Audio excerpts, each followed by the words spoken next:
Trigger warning. The following content may discuss sensitive topics such as mental health, abuse, violence. Please proceed with caution and take care of yourself.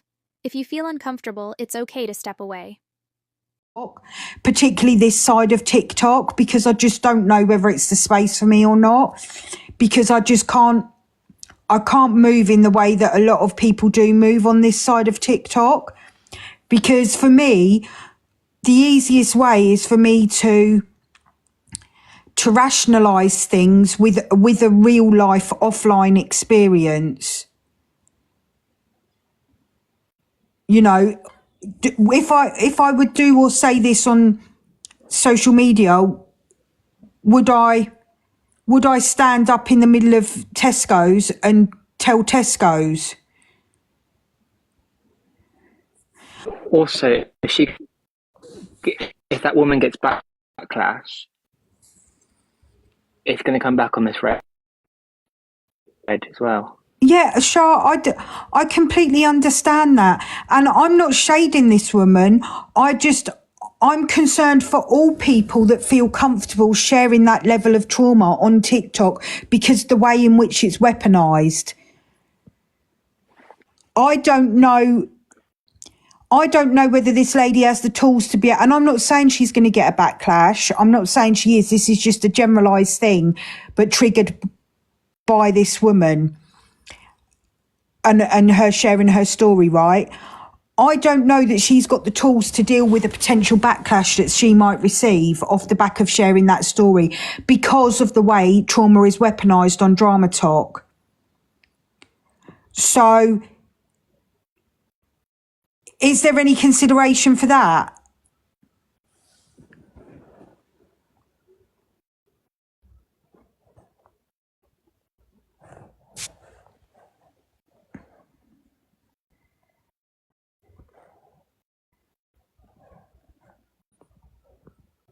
Yeah, mine, Shamin. Yeah, they are. Sorry. Jake, did you drop? Hello. Hi, Shah. I've come in to be controversial. Oh my God. Go on then, do it. Personally, I think if someone's gone through something and they feel comfortable, have at it. If you don't want that conversation, then leave the room, because I think if you've gone through something, sometimes the only way to do it is to get it out. That's just my opinion. I don't know what you're even talking about, but the way you're wording it, like someone's like gone through something and they've gone onto a big platform and they've let it all out. Yeah, so that's in essence what it is, Shah. And I don't disagree with that to a degree, but I think that there is a time and a place for it. And I think I think for me it's difficult because the way in which trauma is weaponized on Drama Talk. Yeah, but then sometimes, is that not our fault for allowing it to happen? Because at the end of the day, if someone's gone through something, I think everyone deals with things differently. I know people off the app who are very open and honest about what they've been through, and they don't care where they are. They'll talk about it. They've got no qualms about it. For me, I'm just like, whatever gets you through it, crack on. If that's what makes you happy, get it out. I think sometimes people hold on to stuff so much for fear of judgment, and they eat in the poison rather than getting it out. Sometimes you just gotta let it go. You want to talk about it on an app, crack on. I mean, obviously you've got to try and be a bit sensitive about who your audience is, but equally, if I go into a live and there's a conversation that's not for me, I keep moving. But some people can't keep moving. Some people have the fall effect. Yes, sorry, Kels, interrupt. Sweet Cheeks, I'm not silencing anybody. I'm not trying to silence anybody, and I'm definitely not saying only big creators should be allowed their trauma. Everybody should be allowed their trauma. But I'm saying that maybe sometimes people need to be a bit more conscious of the spaces that they're sharing in, and a bit more aware of reading the room. And also, everybody's got their own platform. I don't know that Drama Talk, particularly an FYP show, is the right place to share trauma. So for me, Jelly, obviously, I've been directly involved in that side of TikTok and the FYPs and stuff like that. I would advise anybody not to share their trauma on an FYP show. I would advise, if people are wanting to share traumatic experiences and things like that, me personally, I would say to them, look on TikTok for an area that specifically is that side. Do you get what I mean? Where it is sharing personal experiences and stuff like that, and not the drama side of it, because, like you said, it does get weaponised. For me personally, I think everyone's an individual and they've got the right to choose how they get it out. No, obviously people have that choice. I'm not saying that they don't, anything, but I would say it eventually stuff does get weaponised against you and stuff like that, and unfortunately that's what happens on the drama side of TikTok. It does. We see it time and time again. But can you imagine if you went through something and you've just got to get it out and people suppress you, and that just hurts you that little bit more because you're trying to get it out so people know your story, and you've got everyone going, oh, you can't talk about that here. Oh, you're trauma dumping. No, but this is where people need to start being able to steer people into the right direction of where they can talk about it, where they'd be able to feel safer to talk about it. Do you get what I mean? Maybe that's the thing, and it's difficult because I genuinely don't believe that there are any safe spaces on social media. Do you know what I mean? I hate it when people say, oh, this is a safe space. No, it's not. There's no safe spaces on social media. I'm sorry, it's not. There might be spaces that you feel more comfortable having certain conversations in. Sweet Cheeks, what's going on in the chat? Sorry. But I don't believe that there is such a thing as a safe space on social media. Safe spaces are created where professional services are involved, and that is not on social media. And that's, it's not facts, it's just my opinion. I agree with that fully. Hi, everyone. I'm finding all this really frustrating because people aren't necessarily consciously trauma dumping, as it were. I hate that terminology as well, but they're just not in a place yet where they can share their story and it be not damaging to them. Because the problem is, like, there's mostly the problem creators, as it were. They're the people who have got like some unresolved internal trauma and they've got like low self-esteem, and they're reliant on the app to give them the validation that is a quick fix to them, but it isn't the long-term solution. So they're going around constantly kind of seeking to get interactions and reactions from people, because like for them, any sort of criticism is threatening. So they can constantly compare trauma and victimhood, because there's this sort of sense of perceived superiority, and that then they'll judge others based on that. And until the work is done to sort of develop enough self-awareness and address their sort of underlying insecurities, then regardless of whether other people are able to draw a line, they're going to continue to do those behaviours, and they're going to be the ones that are, comparing trauma and damaging the people that are just kind of looking for a voice. And that's the way I think at the minute, innit? Is like you're finding people are like trying to level up and out level people's trauma. Like, oh, my experience is more traumatic than yours, and the diminishing others. Like, I hate to say the word trauma thing, but like, like life experiences and what people have gone through, it's like they're trying to one up each other, as if to say like, well, mine's worse than yours, and stuff like that. I find it really weird. But that in itself is a response to trauma. If people haven't kind of gone through and resolved that, that's one of the unconscious things that happens as a result. And if you've got loads of people on one app where some people have like got to a place where they can like generate what they need, how they validate themselves comes from inside themselves as opposed to externally, those people will probably not understand why, if they can just draw a line and they can apologize, why people that like haven't realized that and haven't kind of sorted out their own sort of issues from their trauma, they probably, those things are never going to match together because, those people aren't consciously able to do that because it's threatening to them. This is what like I've realised as well over the last few days as well, when people say, "Oh, well, they can just scroll out and they don't have to listen to," like stuff like that. And then if I'm going to make no, because we know we have to fight our fight, but we also have to farm, and the farm will stay and not be able to move out of that room because their response is to freeze.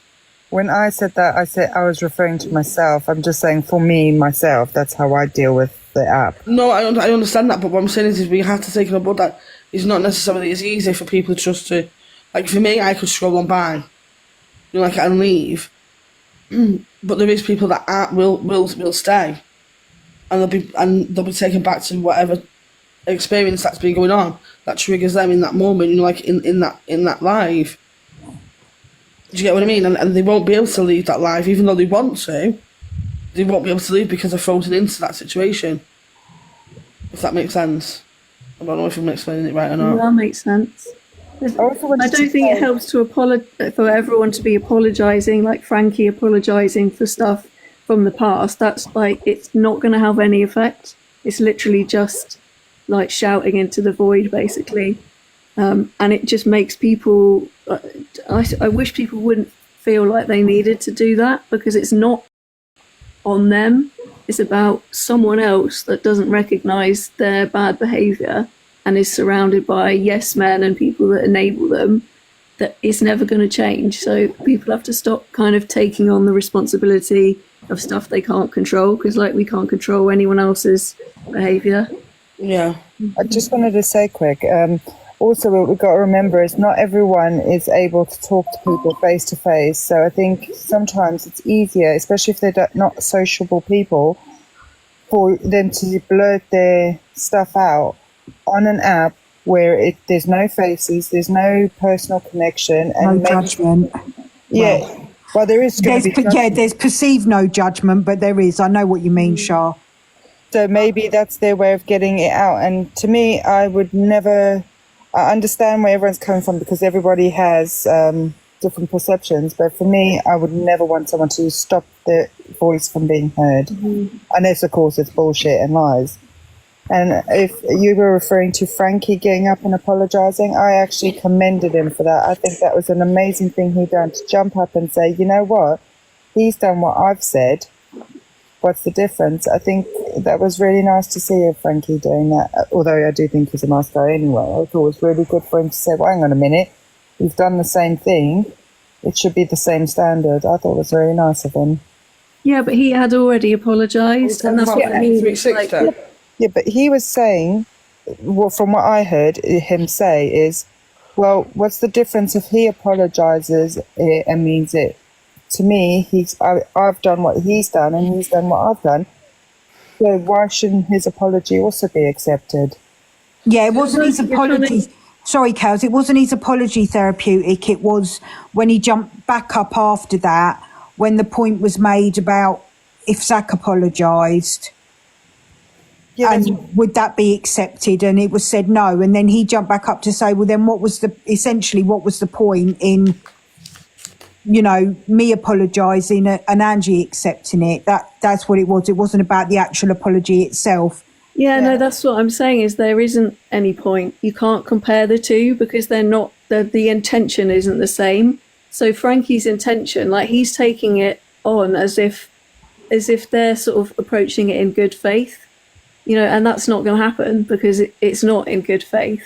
And he's obviously doesn't want other people to feel, or, he doesn't want to get labelled in the way that they want to label him, because it feels really like personal, but actually it's just desperate people trying to throw out anything to avoid the criticism of themselves. It's not actually anything to do with Frankie or what he's done. And that's what I'm saying, like, the more we entertain it and don't have those boundaries, it's just the people that don't have the boundaries that get hurt. I don't understand why people are comparing Frankie's and Zach about the situation. There were two different situations. Okay, and Zach was, off the back of this, and I'll tell you why. Because Zach was sat there, right, defending Nisha and meant to be and that morning, if he was meant to be advocating, like going against DV and DA and stuff like that, and at the same time, he's saying how he'd like to hit a woman. Yeah, because he's got literally no perspective on the situation. Whereas with Frankie had a reaction towards the Lucifer. It wasn't a nice reaction. It wasn't okay, but he apologised straight away and was remorseful straight away and tried to rectify the situation. I'm not going to get into the ins and outs. I just thought it was really nice that he jumped up and he called out the double. No, I know what I'm saying, but I understand both hit a woman, like threatening to hit a woman, but I'm saying the circumstances surrounding it and the context of it was completely different. I just thought it was really nice to see him do that in front of everyone. I thought it was really sweet. But I just wanted to give you a little bit of a controversial point against your point there, Jelly. I'm here for all the counter arguments, Shah. Thank you. I've got a bouncer. Thanks for hearing me out, though. No worries, darling. Thanks very much. I also just want to ask: does this bring up a bigger question in terms of stumpy air quotes, teams, communities, and all that kind of thing? Because if somebody says something to somebody directly, so let's just, for argument's sake, Kales, say you started tearing a stripe off me and calling me everything from a pig to a dog. Yeah. And then tomorrow I opt to forgive you. What you were insulting was me. You weren't insulting my team, my community. You were insulting me. So if I choose to forgive you, why is it then the community's responsibility to drag it on? It's not, but I think the community that surrounds you is protected. So, it's protected. So, like, if I heard someone slagging you off, Charlie, do you know what I mean? Like, obviously, I speak to you and stuff like that quite a lot and things like that. And I like you as a person. So, if I saw someone dragging you, even though the person the next day might apologise to you, I would still feel like, hang on a minute, you've tore shreds off this woman for no fucking reason. So is that because because maybe we get too invested in creators on the app? I would probably say so, yeah.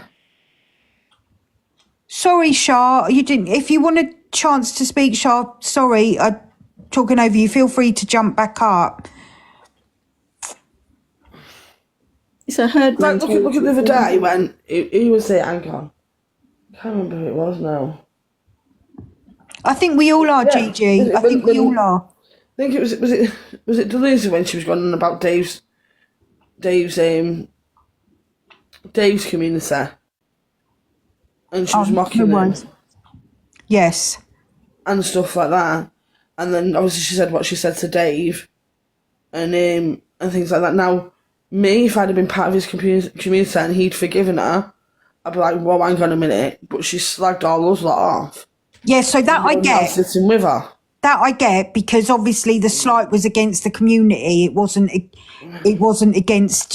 only against him. So I get that. Also, she was digging the community out.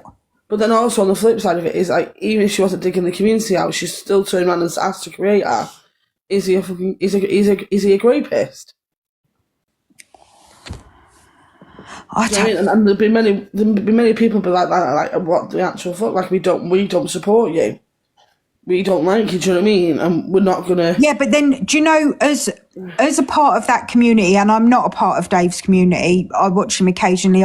Obviously, quite a few people have followed me from the live when I jumped up in his boxes. You know, this is no shade against Dave whatsoever. You know, it's not about that. It's just about unpacking stuff, essentially, that goes on this side. I was just trying to give a most recent example of it, that's all. Yeah.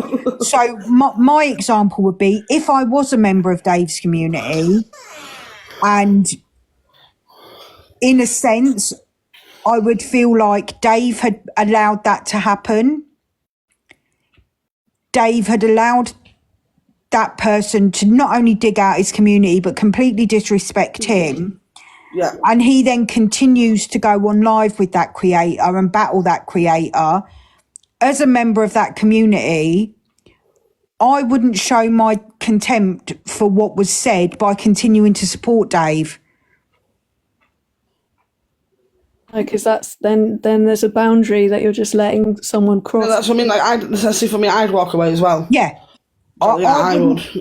I wouldn't show my disgust at what was said and how I, as a member of his community, was pissed off with what was said by continuing to support Dave and anti-gift against whatever other creator. Well, some people don't see it like that. They say it like it was a personal attack against them, even though it's the creator that was attacked. It's just, that's exactly why I started out by saying, well, I didn't start out, but I did say at some point during this live, I'm continually at the moment, questioning whether I'm cut out for this side of TikTok, because I just don't know that I am.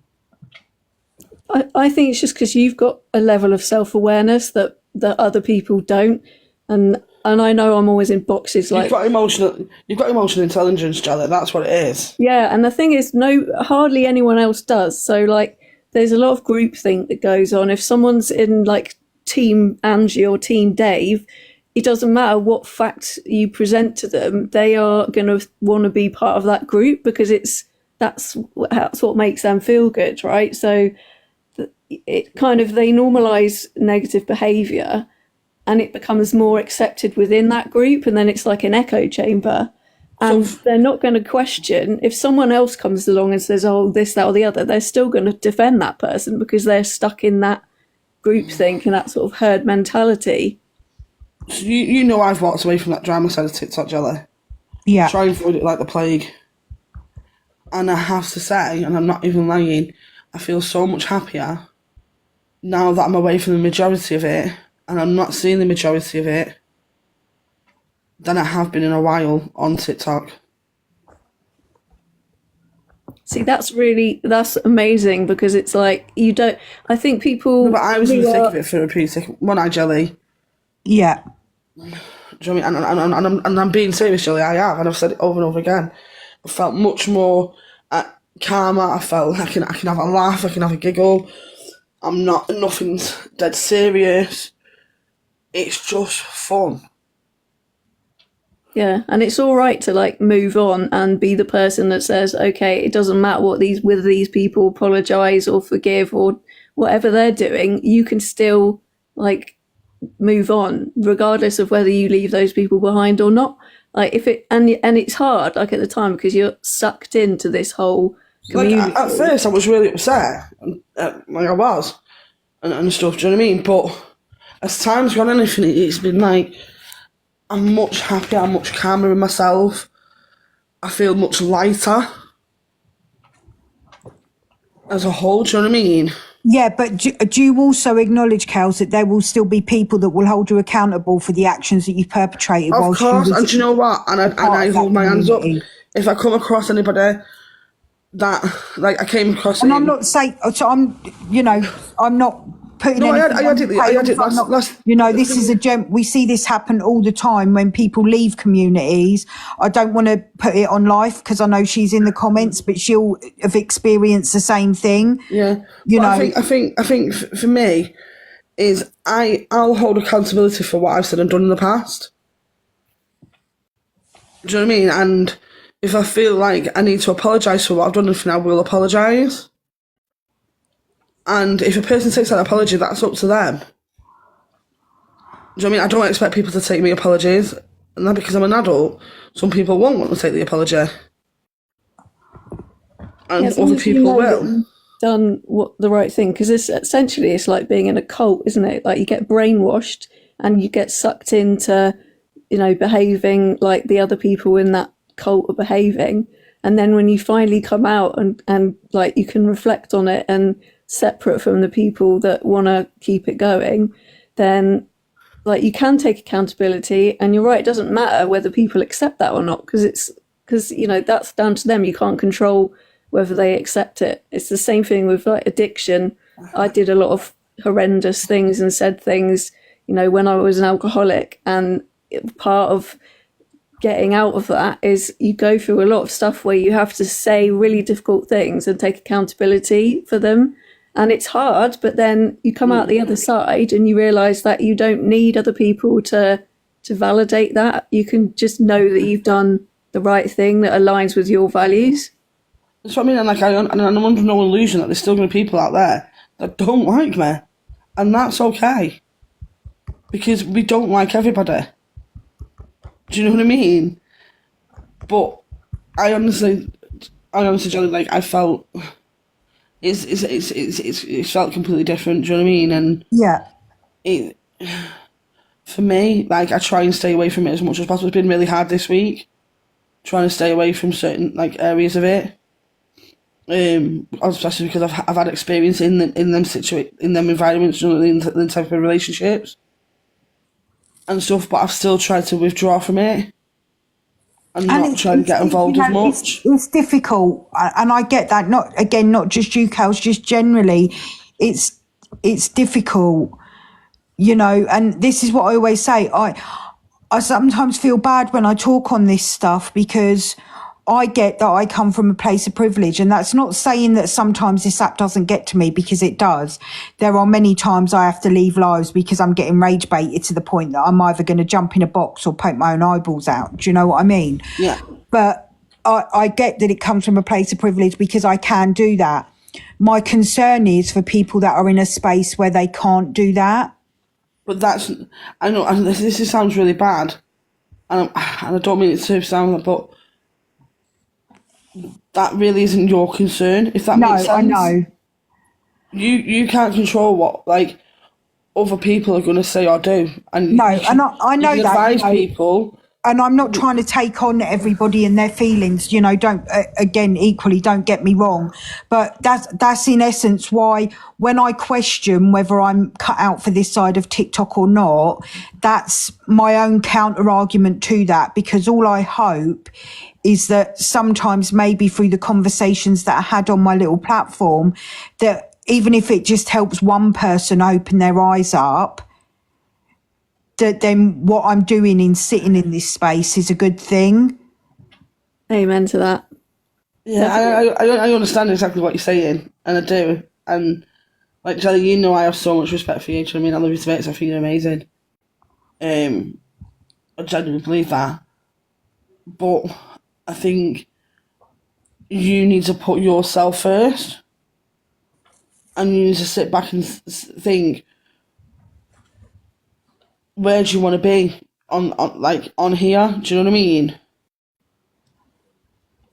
If that makes sense. Yeah, and do you know what, Kels? The honest answer is I don't know. You will know if you sit long enough. You know, what have I been? I've been going live, like, I don't know, 4 or 5 months now. I think your lives are amazing. Do you know what I like about your lives? There isn't any drama. People can have different opinions in your boxes, but there's no arguing, there's no screaming, there's no shouting. I have to remove myself from my own peace. Yeah, and it's difficult. Oh, thank you, Ellie. It is, Shelley. That's exactly what it is. So many of us have become so desensitized to what goes on this app. You know, we accept behaviours that we wouldn't accept in everyday life. We accept things that we wouldn't accept in everyday life.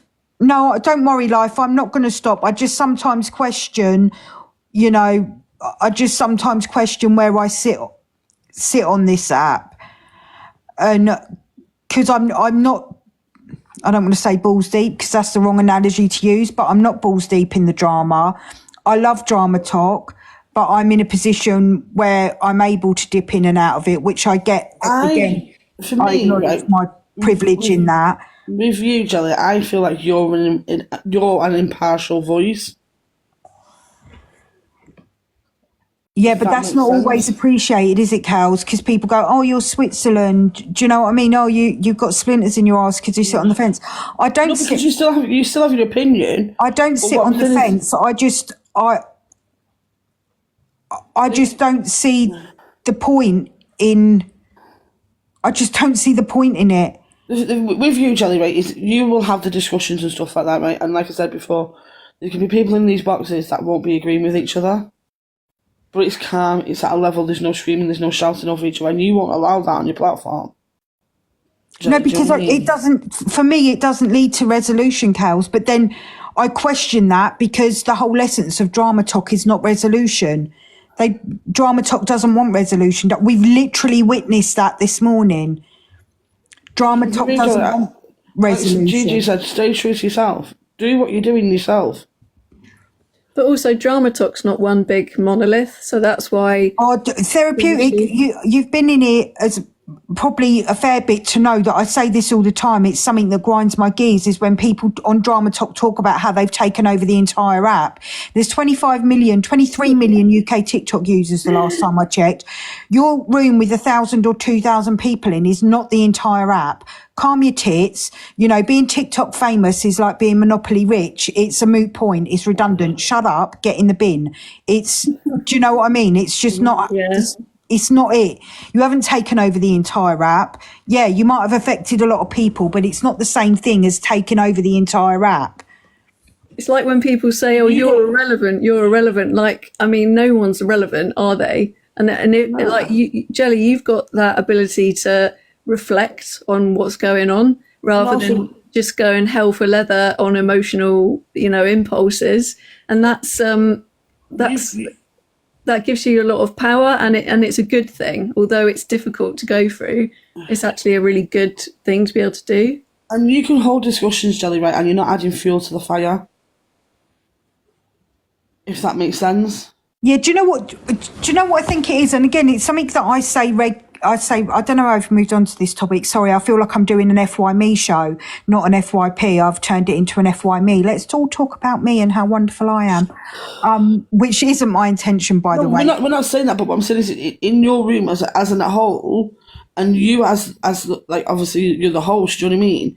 You can have the drama side of TikTok and you can discuss it and things like that, but you're not adding fuel to the fire. You're not instigating more hate for one creator over another. You're not instigating even more arguments over stuff. You can actually have a discussion. Have the discussion. Both sides are heard, or three sides are heard, or whatever sides there is. And there's logical discussions being had. And some people might take away a different view of opinion after they've left that live from you. Do you know what I mean? Yeah. And stuff like that. So for me, although you watch the drama, you're not the drama, if that makes sense. Am I the drama? Claire, sorry, darling, did you want to speak? I'm just sat, you've been on mute the entire time. Yeah, hi, Jelly, you okay? Sorry, darling. Oh, no, it's all right. I've been in since you were talking about, people telling their lived experience and things on the app. I personally don't believe it's the right way, because you've got to look at a therapist, and that's like a professional, how they deal with you and how, it leaves you so, like, obviously you potentially get the backlash off TikTok, but also it's how it leaves you feeling. And I really don't think that's the right way to do it. I think, Samaritans are fantastic. There's loads of different places that you can, if you must tell someone, which is fair enough, but they will deal with it and they'll be able to support you correctly. A TikTok live streamer with the best one in the world isn't a professional. And, it's so, even, just taking out like how it impacts a wider audience, it's how it impacts that person as well. Yeah, and off the back of that, I will just interject, sorry, Claire, to say that there are, I've got 2 pinned posts that are helpline numbers if anybody does need help and support. I don't tend to pin them during my live, but they are always pinned on my profile. So to signpost people for support, like Shout, Samaritans, all that kind of thing. Yeah, there's some fantastic organisations, charities and everything out there for people to get that help and support if that's what they're wanting at the right time. I really, really advise people not to to go into a live and tell their experience. If they're wanting to use TikTok to raise awareness on an issue, then that's different. But, you know, I think to go in and tell your lived experience and it's so like traumatic for that person to go through, and then how are they going to sit there with their feelings and stuff? It's massive. Judgmental listening is actually a skill. It like you need to practice it, so it's not like, you know, that's what therapy is for. Is someone that knows, that is trained to kind of listen non-judgmentally and help you work through the issues that come up after you talk about something that's that deep. And that's not what happens here. So although you might need to get it out, like it needs to be in a, you know, with people that you can trust, that are not gonna, you know, not like 100 million strangers, and people that have got their own reasons and their own sort of their own motivations, and so they can't be non-judgmental and listen the way they should. And yeah, off the back of that, Therapeutic Life's just made a super point in support of what you said, that I agree active listening is a skill, and a majority of people do not have that skill. And I would say that the majority of Drama Talk does not have that skill. But again, we have to remember, because it doesn't subscribe to what the Drama Talk ethos is. Drama Talk isn't about resolution. Resolution does not drive Drama Talk. Drama Talk thrives on exactly what it says on the tin. Drama. Yeah, but that's why your space is so valuable, because it's like somewhere where you can discuss the issues that come up out of Drama Talk, but then you can kind of talk about, you know, what are the pitfalls of this, what issues is it causing and why.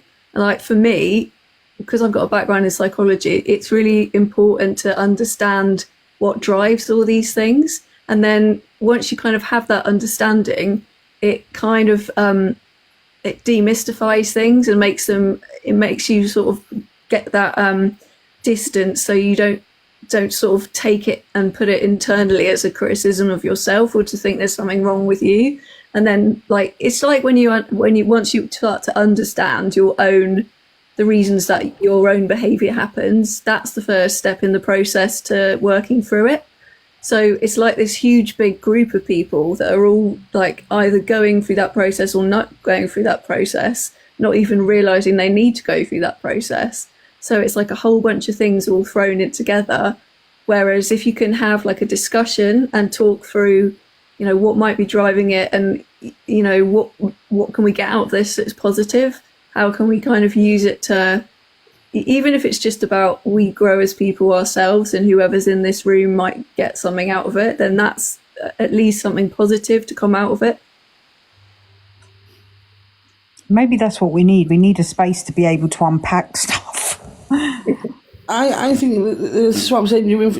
You watch the drama, Jelly, you see it, and you discuss it on here. And like I said to you before, there's no screaming, there's no shouting. People can have the difference of opinion, but you hold your room really well. And you don't allow people to be targeted either. Because do you know why, Kales? Because my problem is nobody on Drama Talk, in terms of creators, obviously that we're not talking about viewers and stuff, but in terms of creators, nobody on Drama Talk has got clean hands. And that's why nobody gets to come from a place of morality when it's discussing these things. It's easy to say don't drag the past up when it's the past that's highlighting what a hypocrite you are. It's because the need to be right, though, is more important than achieving something. It's like it doesn't really matter what anyone's done. It's going to be brought up because that's deflecting the criticism away from the people that like can't deal with criticism of their own stuff. So and it's like trying to argue with stupid. You know, yeah, exactly. Yeah, and there's no polite way to put that, Therapeutic, don't worry. Yeah, it was going to come out, but then I sort of caught myself and thought, oh, maybe I shouldn't say that. But yeah, you know, people are very resistant to picking apart the issues and talking about it. Like every time I sort of go up in a box and try and sort of make some sense of it and talk about like some of the drivers behind it and how it's not like isolated to this. It's just, human behavior kind of works that way. And then once you start to see that and like be able to sort of separate it from yourself and look at it for what it is and why it's happening and understand that it's not about you, it's about those people, then, it's people find that threatening because they probably haven't got to that point and they don't want to do that. So although it's like not popular, like I've decided that, I don't really give a shit if people, because I'm autistic, so like I always feel like I don't know if anyone's sort of understanding what I'm trying to articulate, but I'm kind of used to it, so it doesn't really impact me that much. But it's really important to like just forget about what other people think and whether it's popular, because there are people on here that want to build self-awareness and have got like a sort of understanding that it's all just total rubbish and there isn't going to be any resolution, like you said. So it's a valuable thing to have those discussions, and like people are going to want to keep it going, but that's because of their own motivations, basically their own sort of internal shit. And that's why I said, that's why I've always said right from the get-go, when and again, I'm going to say make no bones about it, because that's what I always say. I've not always been on the drama side of TikTok. I don't know how I fell into it. I'm going to blame Stick in the comments. It wasn't her fault, but I'm going to blame her anyway. But for whatever reason, I found myself on the drama side of TikTok. And because the way the human brain works interests me so much, as somebody who finds that interesting, Drama Talk is a great place to sit, because you get to see every facet of human nature in a goldfish bowl, essentially, and that interests me. But I was on, someone saying, like, people saying about money and everything, like, I was on drama side of TikTok and it wasn't about the money.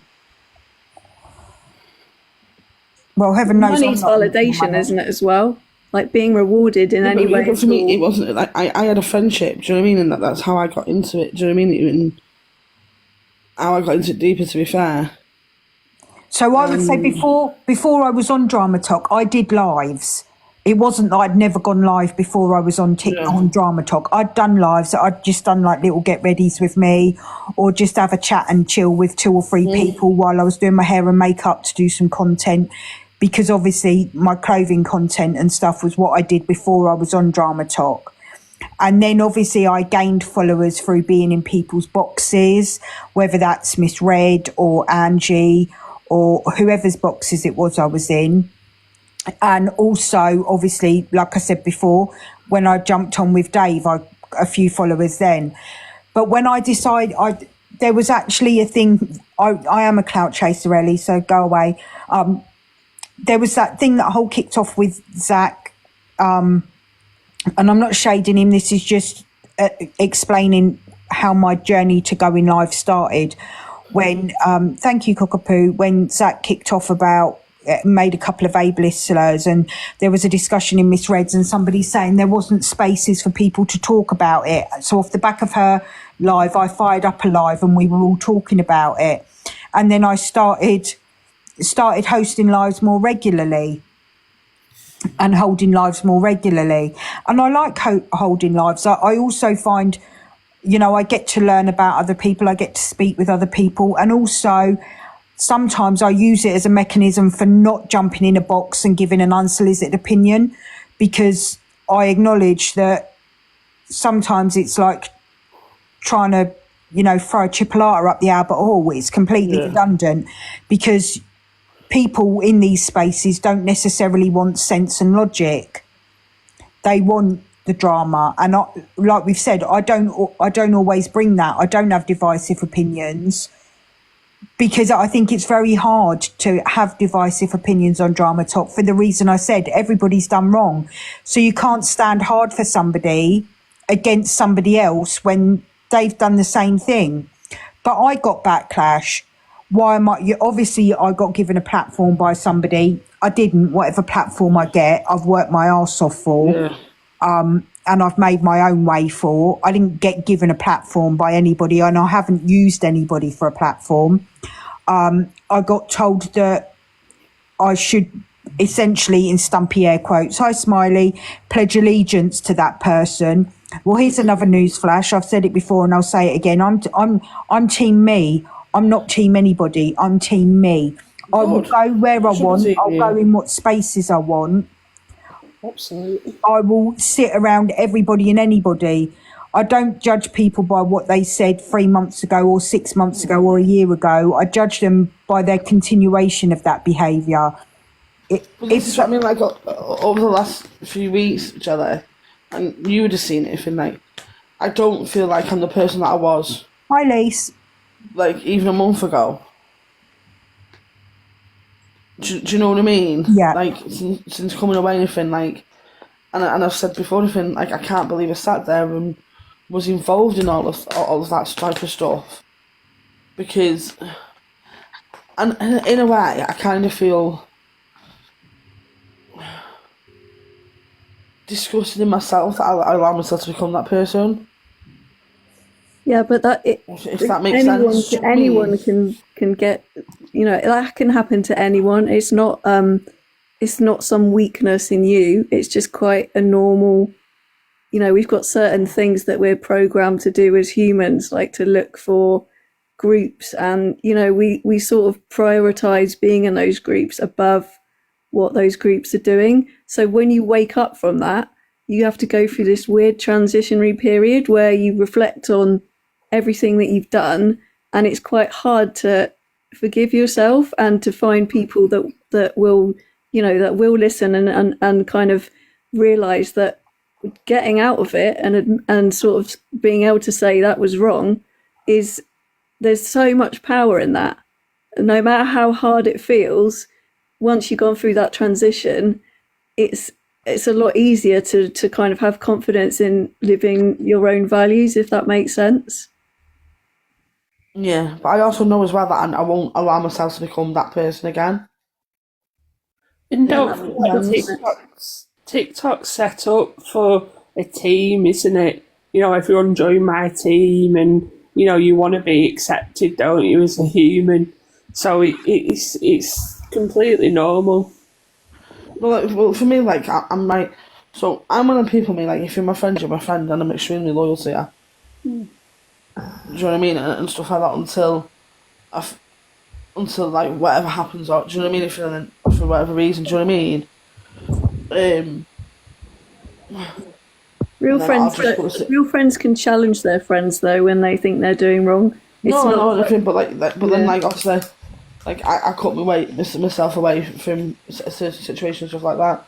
But I feel like when I look at my behaviours and stuff, and over that period of time, there is some aspects where I think, you know what, that isn't the person that I am. Do you know what I mean? But I allow myself to be that person. Charles, can I just say to you, like, good afternoon, Jelly, good afternoon, everyone. Hey, Charles. Self-reflection is the best power you can have as a person. And I truly believe that if you can reflect on situations, whether that be in your work life to benefit you in work life, with saving money, with how you've acted, and if you can change that, self-reflection is the best thing. Like, and what it sounds like is you've reflected on a situation, you've reflected on how you handled things, and you've learned from that, and moving forward, you've chosen not to act in that way. So for me, like, when someone screws up, what you do afterwards is most important, because that shows me who you are as a person. It's not the words that come out of your mouth, it's how you act afterwards. And in my opinion, from seeing you, because obviously we're in some of the same spaces, how you're acting now is completely different to how you was when you was in them spaces. So the best thing that you've done and what you've shown people is that you've reflected and you've moved forward in a positive light. And it's so important. But do you know what, Jelly, to go back to your topic that you was first speaking about, do you know what I find just really frustrating on this app is that, and in the drama side of TikTok, Jelly, I'm like you know, I like to think I'm still very much in touch with reality, and I enjoy Drama Talk. And yesterday I was definitely very opinionated in Drama Talk. Probably yesterday was the first time TikTok's ever truly affected me because of something in my own personal life, right? So I was very vocal yesterday. But this whole drawing the line in the sand, right? It will happen for a week and then somebody will start goading someone or just go into them all the time. And then what happens? That person's had enough of being spoken about 24/7. So they clap back and then it's a whole cycle again. But each cycle gets worse. 100% Chelsea. Exactly. And that's what we say regularly in here, Chelsea. You know, you've been in here. Where does it end?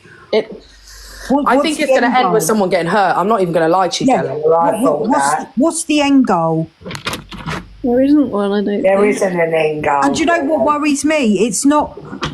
I don't think that the end goal will necessarily will involve a creator. I think the end goal will involve somebody that's a part of a community. Listen, Jelly, you know I'm very strong. Like, anyone that's seen me on this app knows that I'm very strong. And I'm going to sit and own that today I rang my doctors. Oh. And I'm not afraid to say that. And I'm not coming on here to trauma dump. And never, ever am I going to tell my story on this app, yeah? But yesterday I struggled. And I'm fucking strong. Yeah, but Well, that's what I mean, be Chelsea. strong and still, that's not a weakness though, is it? Asking for help is strong. Well, that's what I mean. Like, yesterday morning when I'm not saying that's the app's fault because it's not, it's shit that I've got going on in my life. Obviously, everything that was being said yesterday didn't help. But last night when I was rolling around in bed, I knew because I'm a strong person, I've been through this cycle in my life before, the best thing for me to do was wake up and call the doctors. Not everyone's like me. No, I'm like you. I do things like that. That's the thing though, Chelsea. Yesterday morning because I heard the same thing as you at the same time yesterday morning. Yeah. And what I heard ended up making me go into a box and discuss it. Do you know what I mean? Like, and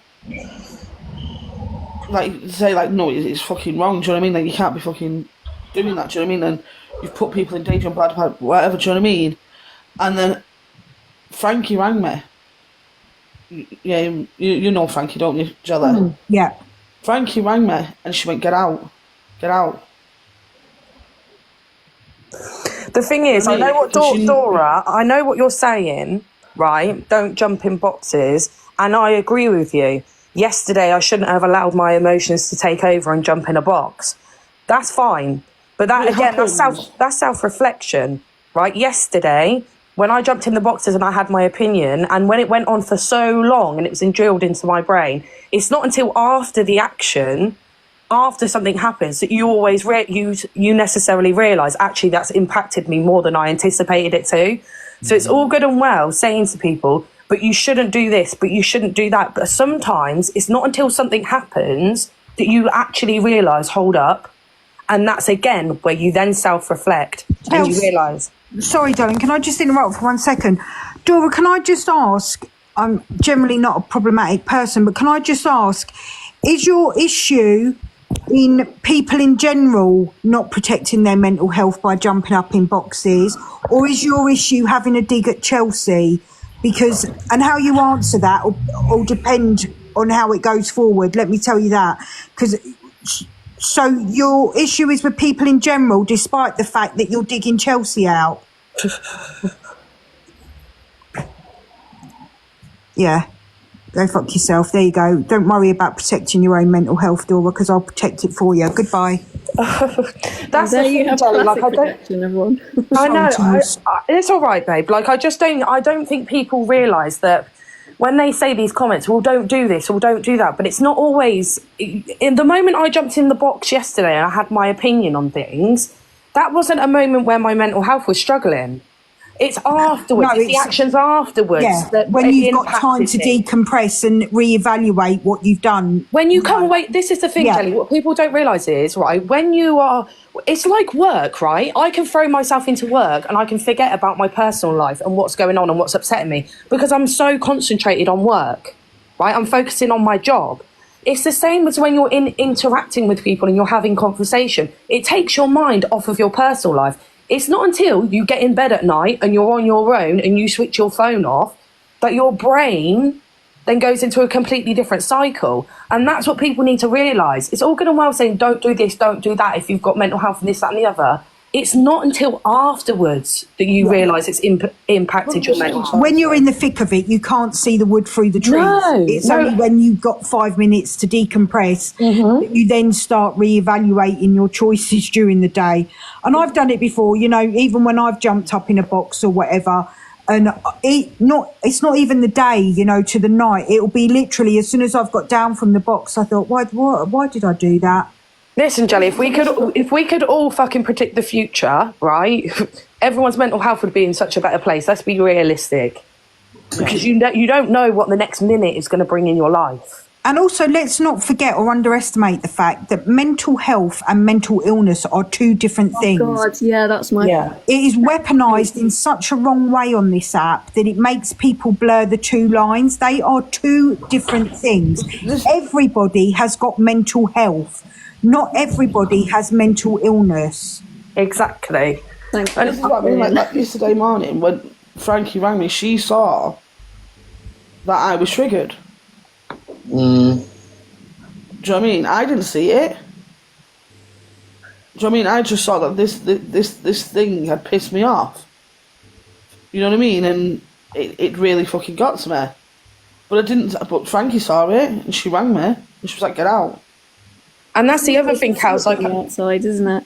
Yeah, that's the other thing, Kels. Like I know people are saying like it needs to be drawn a line, and that's perfectly fine. Like I agree. On the app, as creators, it needs to be drawn a line because effectively it's the viewers, right? But in the same breath, some topics that were spoken about yesterday was important topics, right?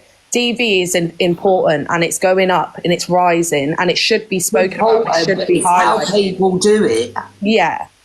And this morning I did feel a bit like it's okay for bigger creators to say, let's draw a line. But the people that have been affected, that's not easy. It's not easily the case to just draw a line. No. What gets me though is like when they're talking about these creators, when they're talking about DV and DA and everything else, right? The bigger ones, they're not putting helplines up. They're not turning the gifts off. And me personally would be turning the gifts off. Or I'd be saying all gifts during this topic are going to DV charities for men and women. Do you know what I mean? I'm just putting this out there, right? My gifts aren't turned off because that wasn't what the nature of this. No, this is something your nature wasn't that. But I know it will come back, Kales, and I'm also not going to say because I've not received next to any gifts, and that's no shade. I'm just saying, but also B, the last time I said any gifts during this live are going to go to support a charity, I ended up supplementing it because I had next to no gifts. So I'm not doing that either. No, I understand. Shut up, Ellie, don't troll me. I'm not saying that, Jelly. I'm not saying that. No, but I know that comes from what I'm saying is Tales. The other day, right, within 40, I think it was 50 minutes, a certain creator made £800. Wow. £800 they made. That was with TikTok's deductions. So that what Kales is saying is you lot should be disgusted in yourself for the fact that I've been on here 7 years and made 20p. That is what Kales is saying.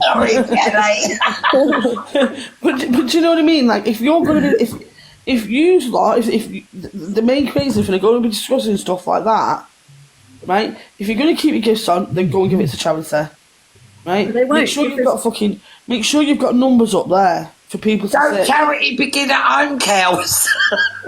There's no professionalism. DV and DA is. No, I'm joking. Sorry, it's not. Do you know what I mean? But no, I understand what you're saying. But what I'm saying is, if literally within not even an hour, £800 nearly was made in not even an hour. But the thing is, you know what I'm like with my counter arguments, Kales, right? I get what you're saying. EQ, I've seen EQ's made a donation, people in there saying about, I'd like to see Zach's donation. What is the point? Because I feel like it's just performative and it's not coming from a genuine place. No, I But totally still, agree. Yeah, Jelly. I'm going to be devil's advocate. Even if they're not genuine with it, right, and they're just doing it for the sake of doing it and to appease people, that's still £800 to a charity, to a DV or DA charity that could desperately need it. Can I be real with you, Kels and Jelly? Like, I'm going to be real with you.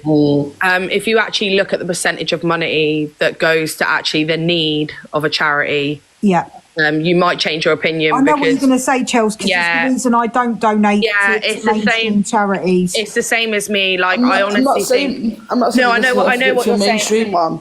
Honestly, Kels, the local DV charities. I honestly know what you're saying, but for me, if I was going to be donating any money anywhere, I'd be going to Tesco's, buying a shit ton of food and going and taking it to a food bank. So at least I'd actually know it's going to people that need it. This is what I mean. 100% right. I totally agree with you there, Chelsea, because that's what they do need. But this is what I'm saying. They could even do something like that, Chelsea. But what I'm saying is, if they're monetarising on the trauma, right? We all know this. And that because the more and more drama they create, the more and more money they get. That's what I say, Kels, and this is my point I try and make. Yeah, but also, as well, I have to say that we need to remember that this is only as it applies to bigger creators. Yeah, not to this one. I'm only applying it to the bigger creators. I'm not saying the smaller creators at all, do you know what I mean? But I'm just saying. Again, this comes back... Sorry. No, it doesn't get rid of the sins. It doesn't. But what I'm saying is, at least it still helps. Even if you've done it to like your local, like you said, like your local food bank or whatever, you're still helping. However many people, you're still a prick, but you're helping people. Do you know what I mean? I have no expectation for those people to do that because but like it comes back to their thing of the more money they make, the more like validation they get. But look at Dave now. Dave's fucking sunning himself in fucking on holiday after creating bear shit like the fucking weekend. I know, I see that with that guy. I will say though, I have seen That's Frankie telling you to get off my live, Kales. What I will see though is I have seen some creators do some really good things on this app. Like I have and I have seen like the likes of like Alicia and Paige do care packages for women in need. Like that's when I think that's the right way to go about it, because you're actually buying these products and you're giving it to people. Like full uniform she bought. Yeah, like I have seen a lot of good things on this app. But if we're talking about yesterday, like I'm gonna be real, like I don't know how anybody can expect someone like Alicia, and I know I'm friends with Alicia, however, I would say this about anyone, right? I don't know how anyone could expect anyone to just be okay with drawing a line after being told you wanted to be punched.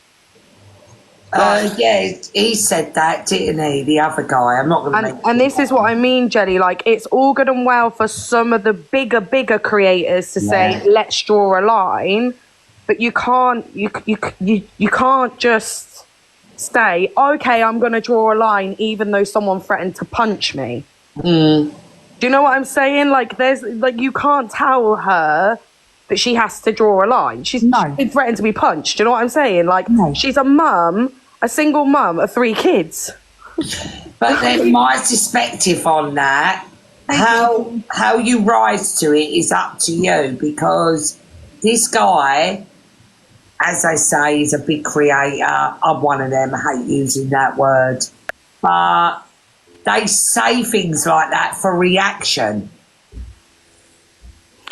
I think the problem is, like, yes, they might say things for reaction. However, Dawn, none of us really know each other properly on this app yet. We can think we do. We can have close relationships with people on this app, but none of us really know each other. No, we don't. None of us know whether that threat was meant or not, because guess what? None of us really know Zach. Unless you've actually met him, you've lived the life with him, you've gone around the streets and that with him, no one really knows him. So for me, like, her reacting like that yesterday, she had a right to react like that because she'd just been threatened to be punched. Yeah, but see, I'm one of them. I watch a lot of documentaries. Oh, speak of the devil. I do. And I'm very suspicious anyway of certain people anyway. Yeah. So do I take any prisoners, friends like that, like on places like this? No, I don't. What does drawing a line even mean? It's kind of a meaningless thing. It just means everyone suppress the things they need to express about a situation and expect the other side to sort of change their behaviour. Because all that happens is, you know, people that have some level of self-awareness will go, okay, I'll draw a line, I'll suppress what the stuff that's hurt me, and they'll carry on and do the same behaviours again because it's just what they do. I mean, I was flicking through yesterday. I don't watch this creator, TikTok shop, sorry, I should say it. But she was sort of fat shaming. Don't know if anyone see that, who I'm talking about. But yeah, but let's be honest, Dawn. I mean, with the greatest respect in the world, I'm not taking health advice from somebody. No, I get that. Do you know what I mean? I'm put fat. The words out of my mouth, yeah. I'm fat, and what? I don't care. I put on weight and all. Do you know what I mean? I just think that, and again, I know that I'm a repetitive bitch around these ways. I know that. I've said it before and I'll say it again. My opinion is, in times like this, Leah, absolutely I'm beautiful. I'm not remotely humble in that fact. I know I'm beautiful, but I'm also fat. Those two things are not mutually exclusive. She can pull off pink hair and I'm seriously jealous of it. You can be fat and beautiful, so it's perfectly okay to say that. Yeah, Jelly, I like that. They're not mutually exclusive. But in times like this, my opinion is that there is no validity in firing up 3-hour lives about creators specifically.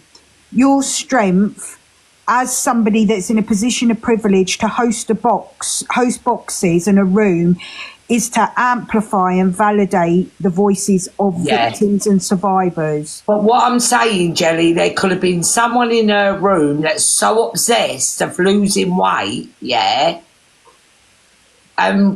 was really affected by that. Afternoon, everybody. Hi, Claire. Hi, I know I've said in the comments that I'm going through something. I'm not here to discuss that. No worries, darling. What I just wanted to say is I am going through something in relation to this. Sorry, I might get a bit teary, just forgive me. And the only thing that I found really difficult is that, you know, these creators that are hosting really emotive topics, we do go in there because I'm looking to get, you know, validation of is what I've done right? Should I be feeling guilty for what I've currently done with the police? Because I'm going through a hell of a time at the moment, trying to backtrack, thinking that I've done the wrong thing by reporting it. And I think just the thing that's really difficult is I'm literally just dipping my toe into this whole pool of moving forward in this area. And although people are putting helplines up, I know the helplines are there, but I literally just kind of want someone to hold my hand at the minute and say, you're not wrong. Everything you're going through is valid and this is what you need to do. And I guess, you know, what was really hard this morning is that because I'm being financially dependent on this person, is I've literally been left with 20 quid in my bank and with a 2-week bail order that I used to have no contact, not come at the house, but also that he's under no obligation to support me. And it's so then hard to see the big creators like in this Red Live today fighting with each other and being gifted. And I'm looking at them only going up thinking, you know, I had to go into my son's money box yesterday because it was my daughter's birthday just to buy her a birthday cake. And that's the kind of bit that's really difficult, is to say, I just kind of want somebody to host a live to say, I'm here to hold your hand and help you get through it. Because at the minute, I'm even prepared to call the police and say I've lied about everything just to put my life back in order. Does that make sense? Yeah, so do you know what, Claire? I would say, right, first off, kudos to you for jumping up, okay? The fact that these are the questions that you're asking already tells me that you're making the right decision. And I know in this moment now, it doesn't feel like that. But from what you've said, you are 100% making the right decision. And I know it's difficult because you're going to need somebody, or you're going to want somebody to be there with you on this journey. But the support that is out there for you in terms of services is there to help you. The National Abuse Helpline, Women's Aid is a great resource that will help you. Yeah. I've been sat, because the Women's Aid, I've gone onto their website and they have an online chat. There doesn't seem to be a phone number or an email, and I've been sat for the past 2 days trying to get onto their online chat, but I just can't get on it. So there is an email address. Yeah. Hold on, I'll give you the email address. I've got it. I have got it. You have got it. There is I think it's helpline@womensaid.org.uk. It's it is just that thing, it's and I don't have any friends or family around me anymore because because of the situation. None of them speak to me. And I went to my son's school yesterday to drop him off and had a complete breakdown, and they were absolutely fantastic, in helping. And it's just, I do use TikTok as my social life because I don't have any friends or any family. Oh, Claire. And it's just, I guess, just seeing kind of some of the things that, and I wish this is where some of the big creators would just try to appreciate that they do have a level of responsibility in the things that they're saying, because a lot of what has been going back and forth with each other about just trying to throw low punches has made me question whether what I'm going through is valid or not. But listen, Claire, there is light at the end of the tunnel. There is light at the end of the tunnel, and you have done the right thing. Yeah. 100% you have. And you will gain your family back, and you will gain your friends back. Claire, the fact that you felt that you needed, to contact emergency services is enough for you to know that you've done the right thing. No one just does that for no reason. There's reasons, and for whatever them reasons might be, that you felt you needed to do that. And that is what they're there for, babe.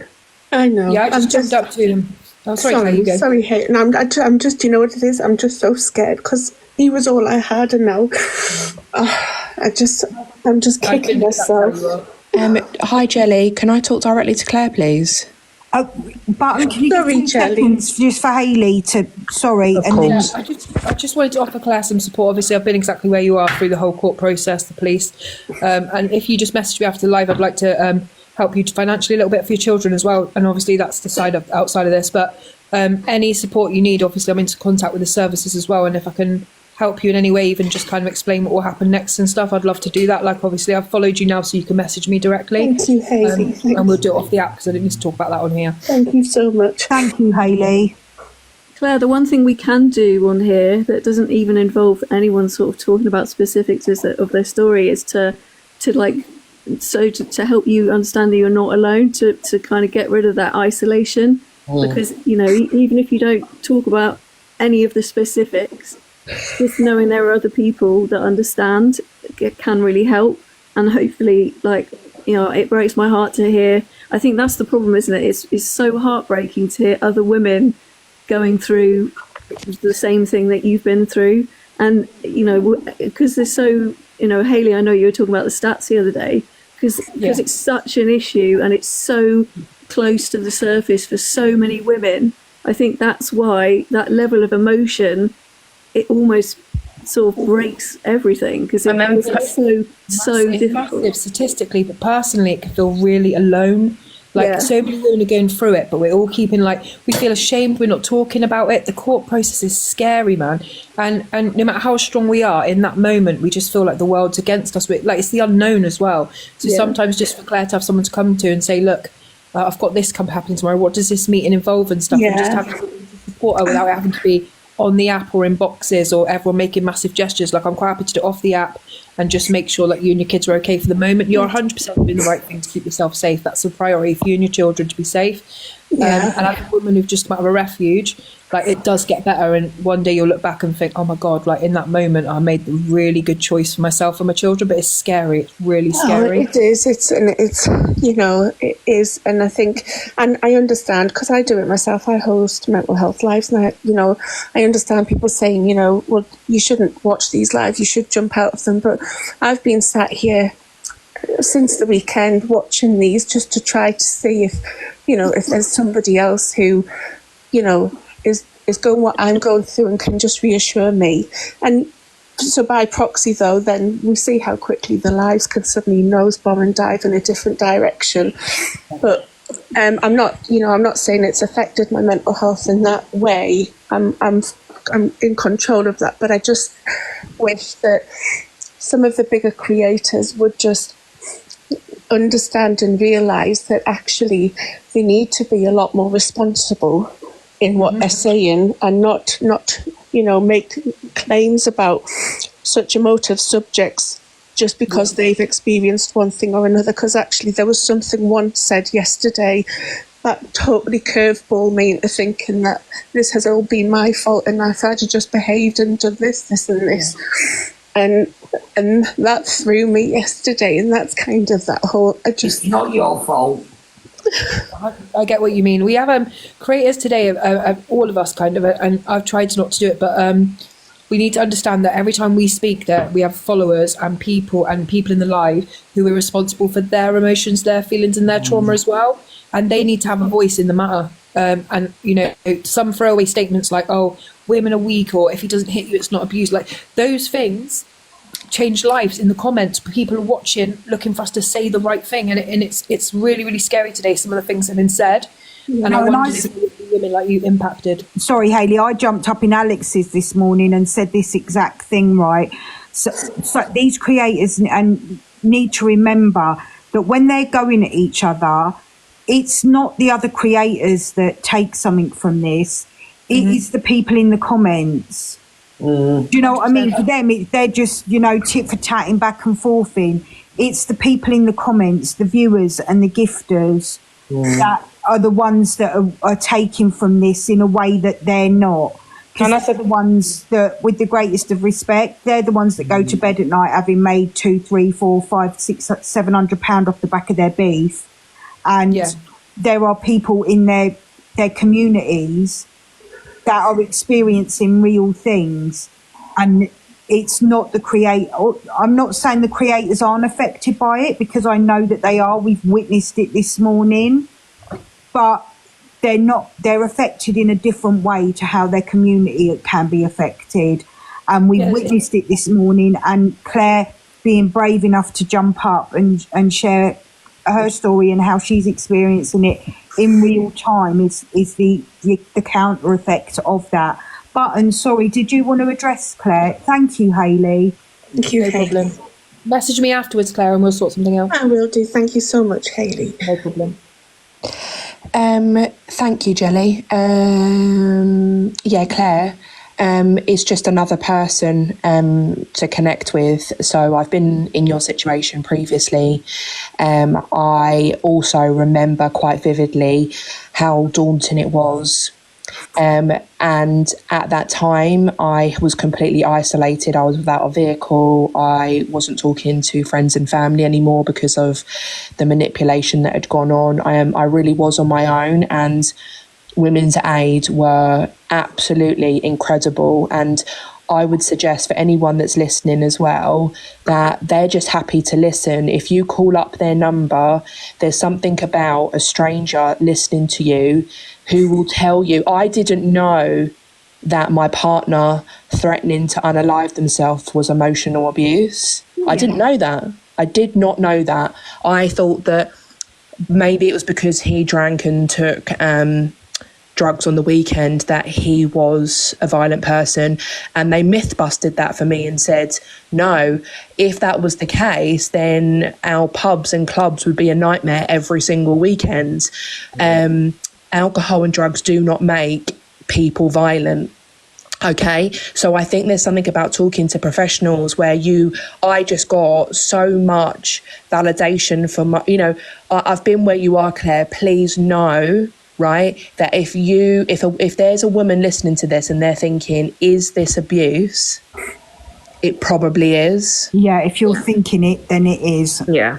Go onto the website. They will have a list, and also if you're worried about maybe a partner checking your phone, there are on these websites now ways that you can you can basically, if your partner walks into the room, you can click on something and it can make it disappear. Claire, I know you're not in that situation. Just like Hayley, if you do want someone to talk to, please DM me. My profile's on private at the moment, but and likewise, you know what, I'm not a professional.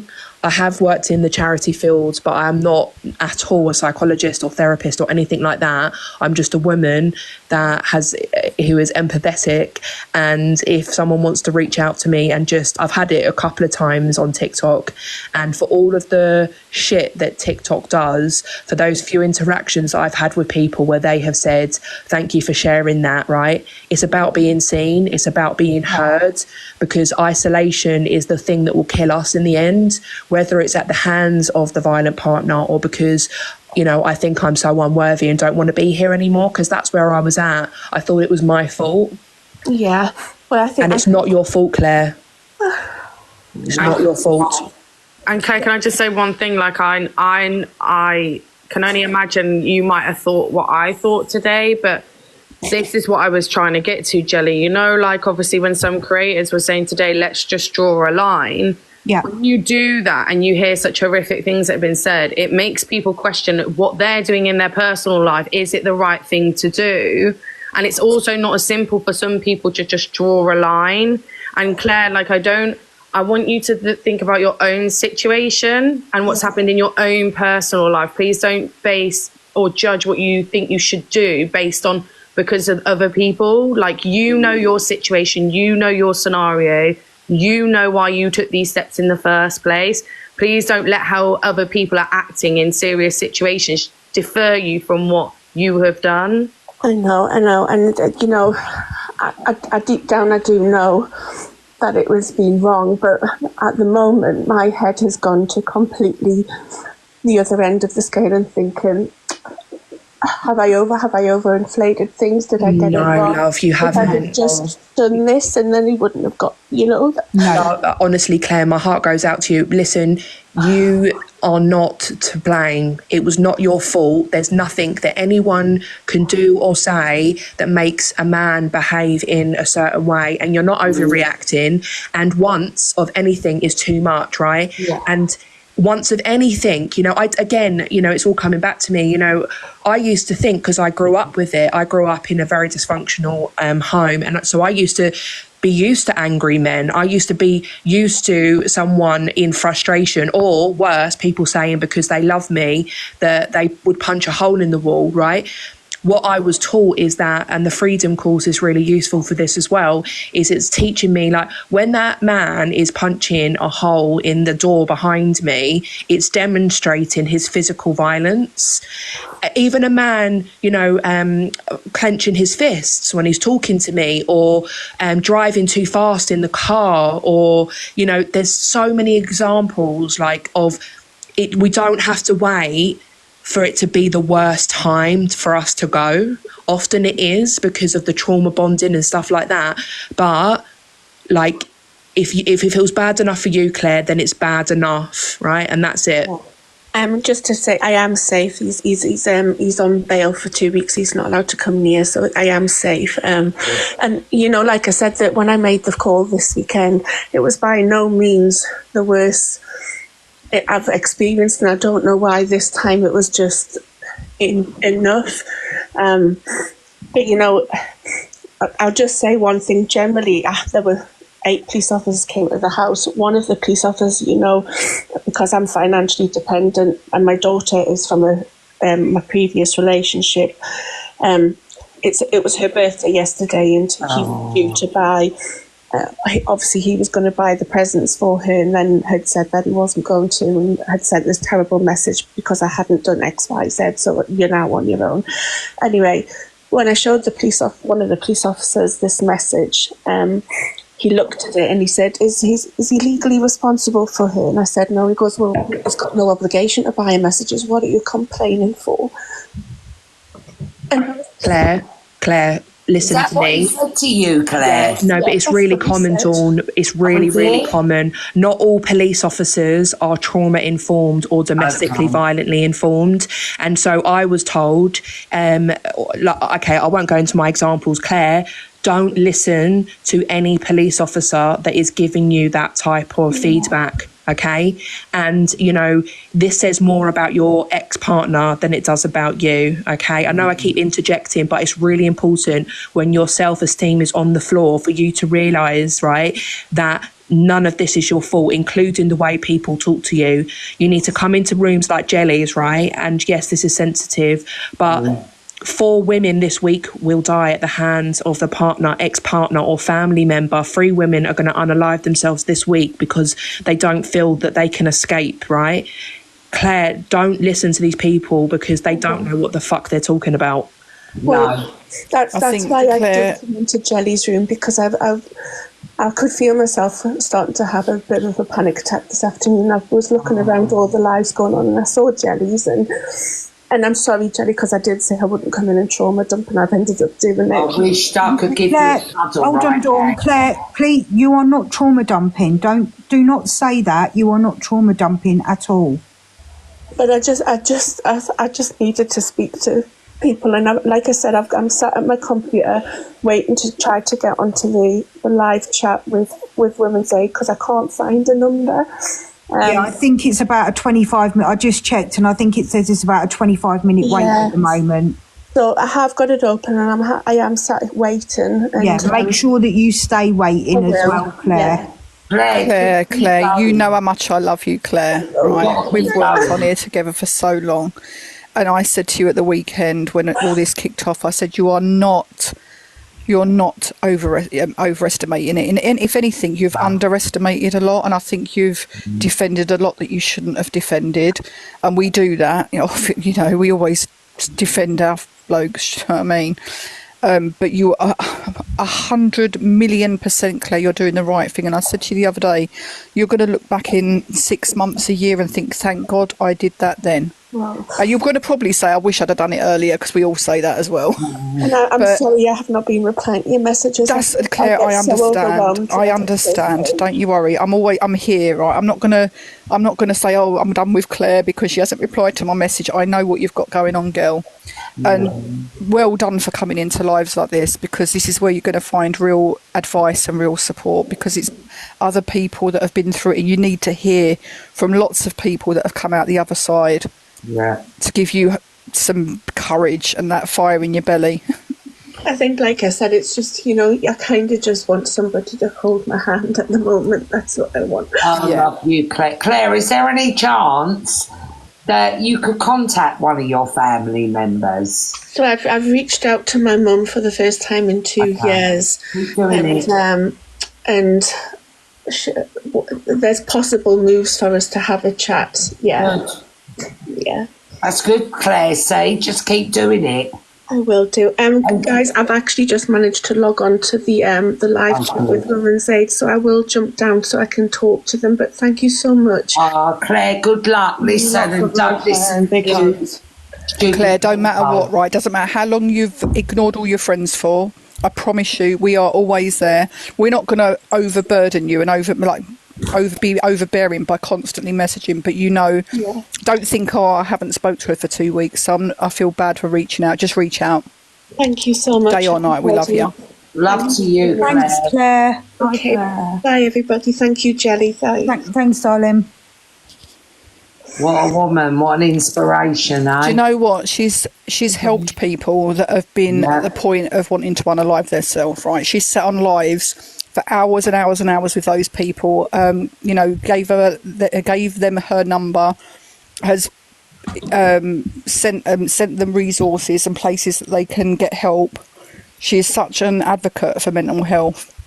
And I she's just helped so many people. It's about time she took some advice and really touched helped my some other heart, people now. Sorry, Red. I just want to take a minute to thank everybody that's jumped up, anybody that might have given Claire a little follow up, to offer her support and help. Thank you, Hayley. Thank you, Button. Thanks, Red. Thanks to everyone, Chels. Kelly, did you want to speak, darling? Because I know you've been on mute, and I know it might be a bit of a moot point now. Claire's gone, but actually, what's just happened with Claire was what I was jumping up to say to begin with. The power of the internet now is, it's there, you can see it. What has just happened in this room shows the positive side of how it can happen. Like, the world is progressive. We've always been progressive.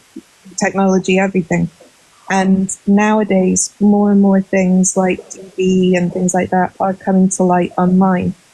But it's how you deal with it that matters. I was in the same situation as Claire. My family worked overseas, thousands of miles away. I was isolated, and I was almost a statistic, literally minutes away from it.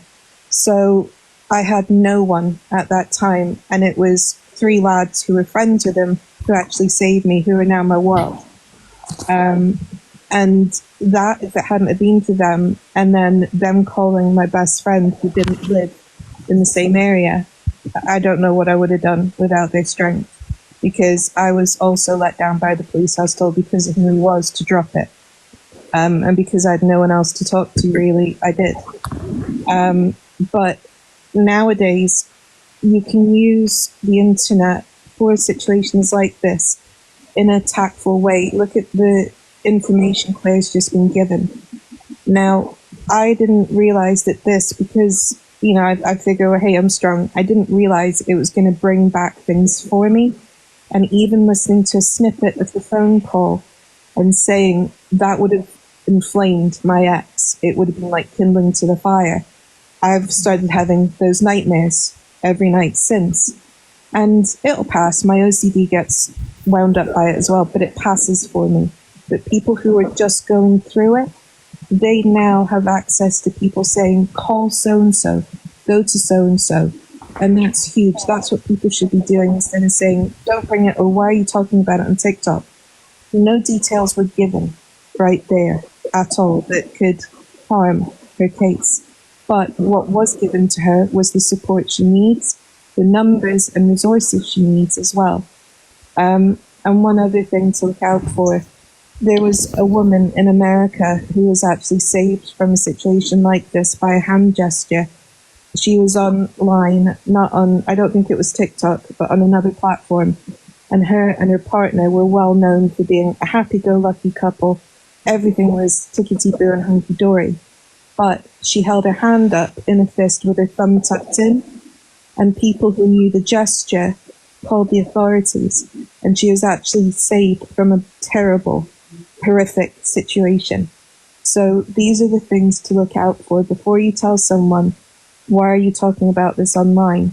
It gives other people who've gone through it or are going through it a different way of thinking sometimes. But it also gives them what they need and can give them an outlet. So look out for those signals like the fist with the thumb tucked in. That the story attached to that was horrible.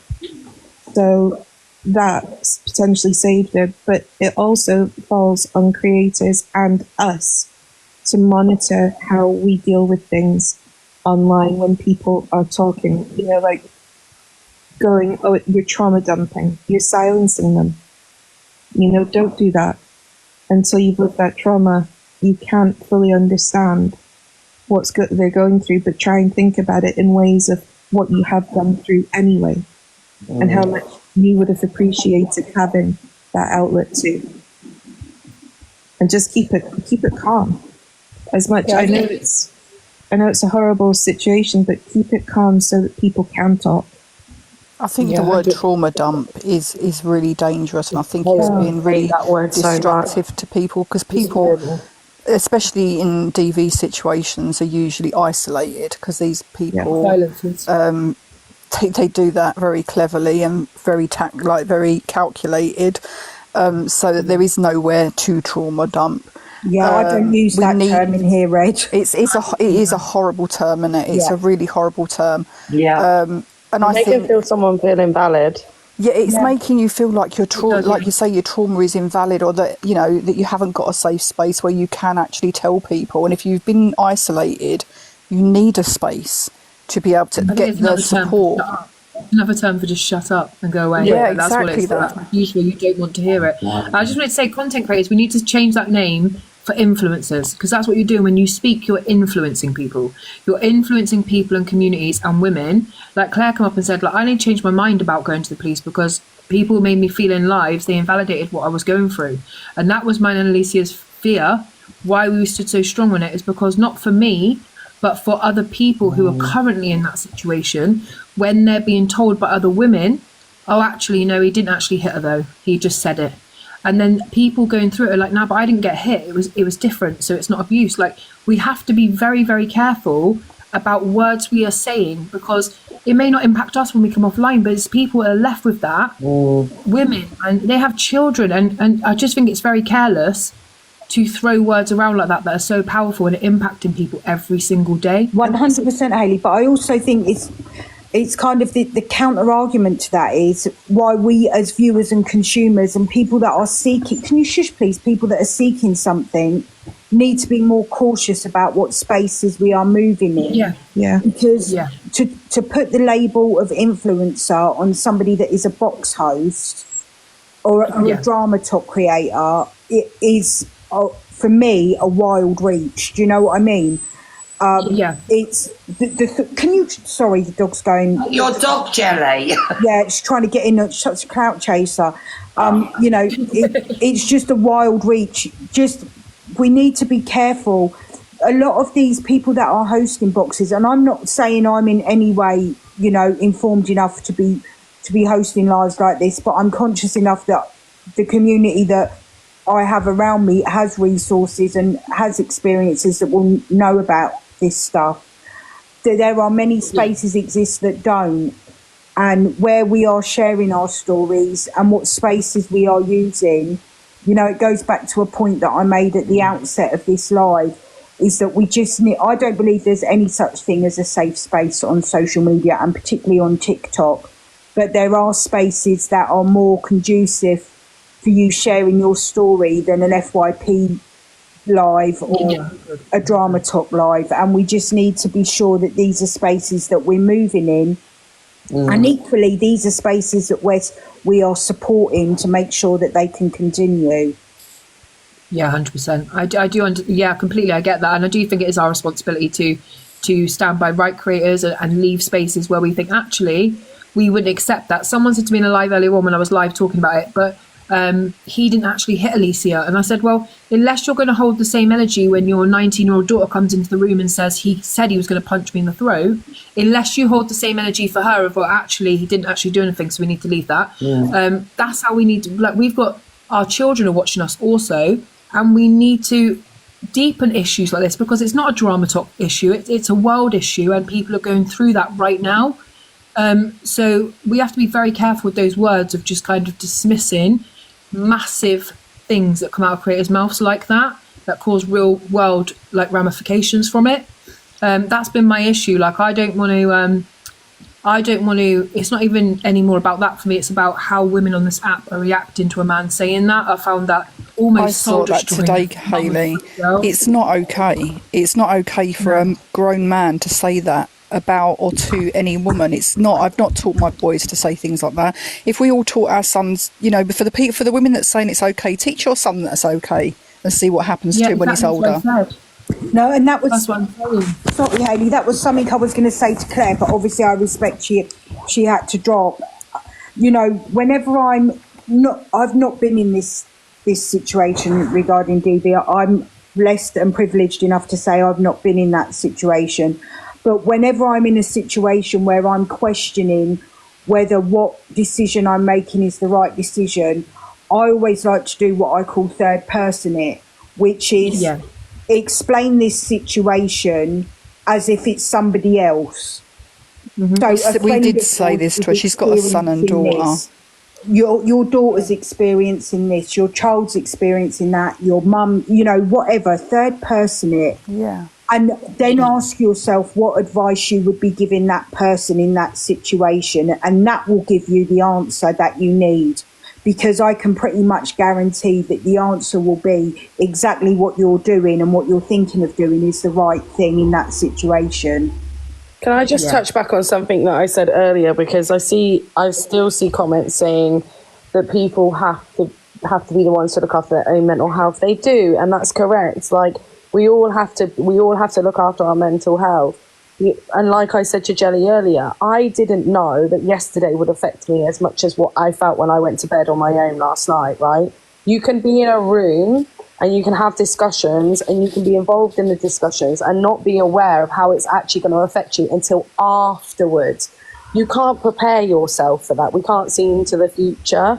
So the comments where it says, you know, you have to protect your own mental health, you are the only one that can look after your mental health. It doesn't help because people don't realise their mental health is affected until they come away from situations sometimes. And I do truly believe this, Jelly. Like, if you're a big content creator and this is your main income, you should be aware of the people in your room, because without them, you wouldn't be able to fund the lifestyle you have. And I think it's the least you can do for the people that are funding your lifestyle. And just to add, I know there are some helplines in my poll at the moment, but also I continually have, I've got two pinned posts on my profile with signposting to support, and there's a third post that says I stand with survivors and victims, or victims and survivors, I can't remember off the top of my head, that has helplines in the comments. So if you need signposting, there are helplines there. Can I just address what's going on in the comments about?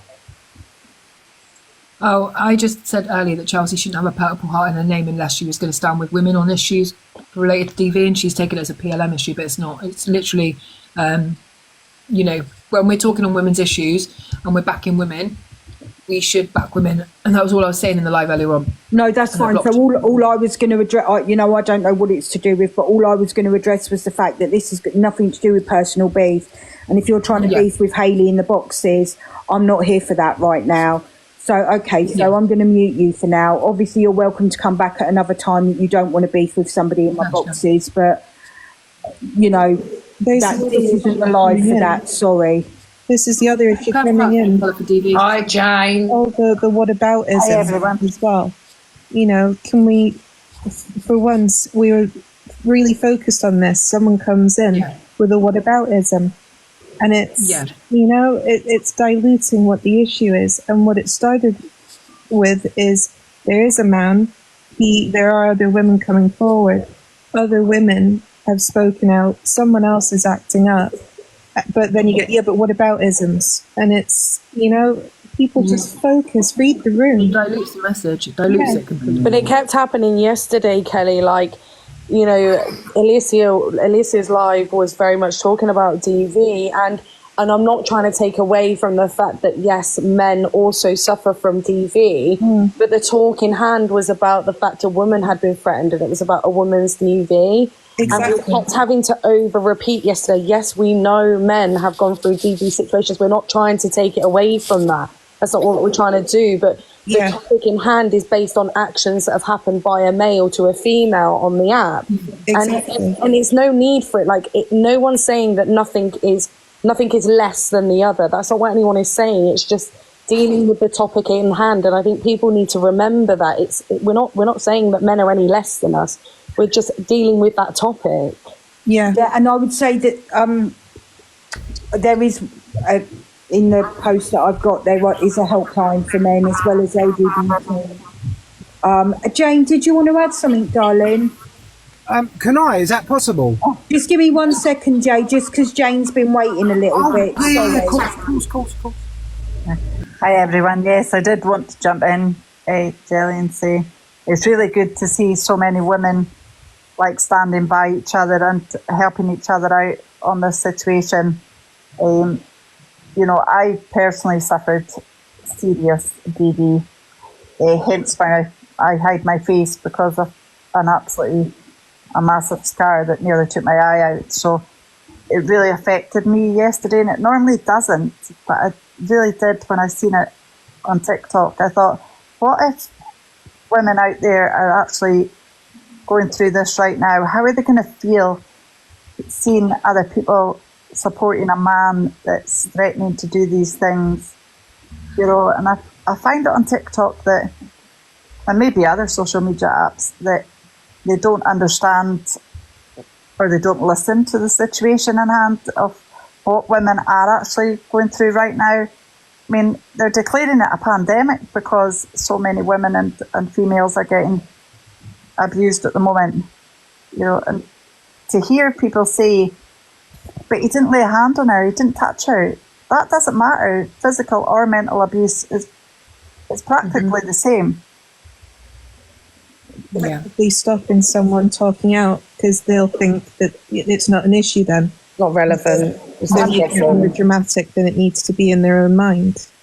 Yeah, if we start allowing the words, then how far? What else are we going to allow? If we turn a blind eye and ignore the words, my situation was slightly different. I was with my husband 17 years, and he was never violent to me or my children.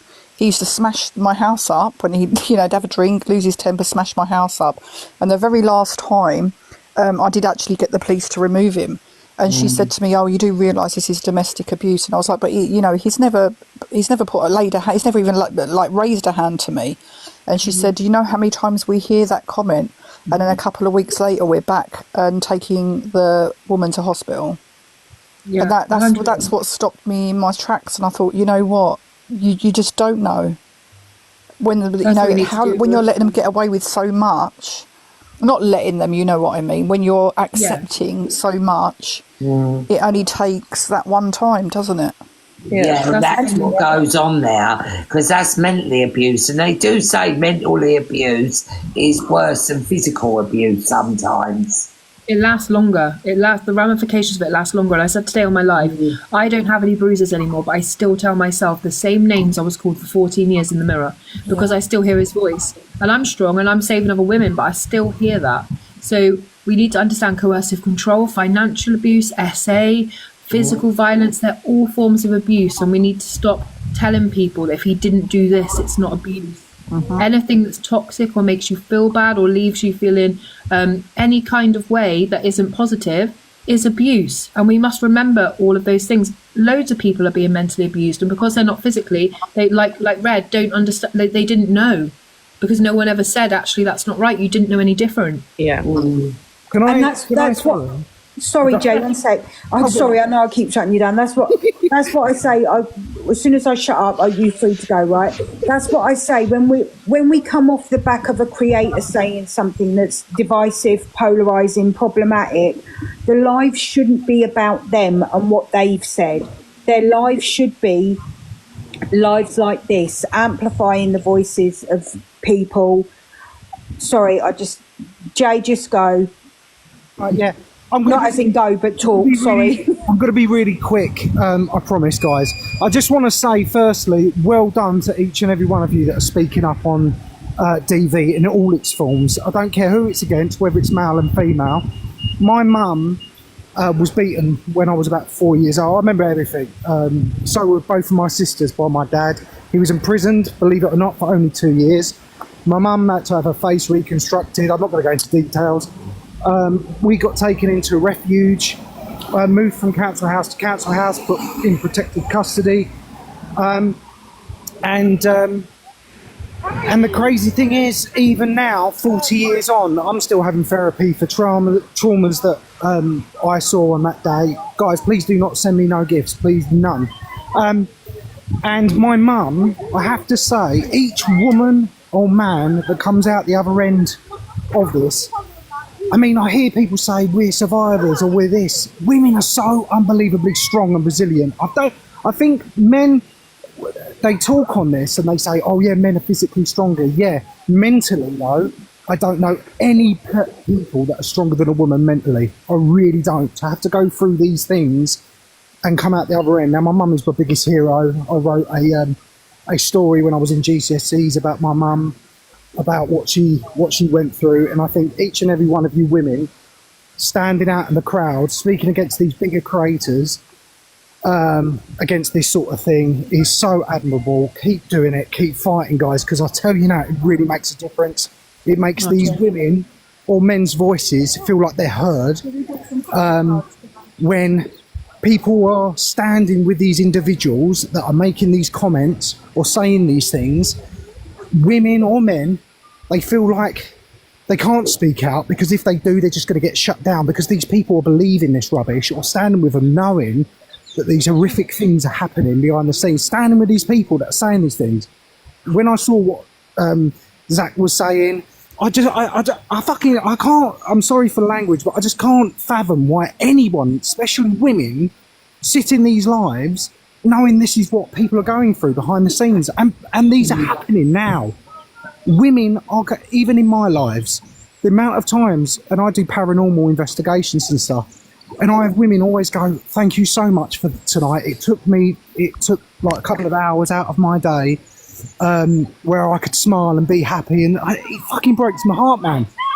Do you know what, Jay? Do you know what the other problem is that I found this morning? And I'm not trying to take it away from Zach's mental health, but when you come on a live and you're crying and you're claiming your mental health for an action that you did, well, this is the thing. It tries to silence women again, because now people are too scared to speak on the situation, because what if he then does something and it well, this is the problem is with, and I agree with you, Chelsea, 100% there, because what happens is, with these people doing these actions, they go, oh, it weren't really me, it was my mental health, or I was racist. Oh, it weren't really me, it was just because I had a few too much to drink. Bollocks to that. I fucking have tons to drink. Don't turn me into a racist fucking misogynistic pig. It just means that I end up being a fucking drunk. That's all it is. What happens is, drink just brings out your true self, and if you expose it on a live, that's the fucking person you are. And if you want to hide behind drink and mental health, then you hide behind that. But I'm going to stand on this, because I just really, all I wanted to say, and I didn't want to get into a whole dialogue of my fucking life story, so I apologise, but I just wanted to say that you guys are so brave, keep fighting. I'm standing 100% behind everyone that speaks on these topics. Honestly, I really do. Keep speaking out. Don't be afraid to speak out. These ladies have put all the numbers in. Please reach out. You're not alone. People do believe you. I tell you, people do believe you. But this is the thing, Jenny, like this is the thing that's like so bad. Like, we just had Claire obviously telling her story, but now is that going to be used? Do you know what I mean? Honestly, no one can speak about anything. Like, honestly, that's what it feels like. Yeah, well, if people want to speak about me behind the scenes or want to talk about me, fuck them. I couldn't give a shit. They can do what they want. They don't know my life. They've never had to live my life. And I can speak on topics that I know, and domestic violence is not okay in any form. Sexual, mental, physical, it doesn't matter. All has detrimental effects on the people that it is happening towards.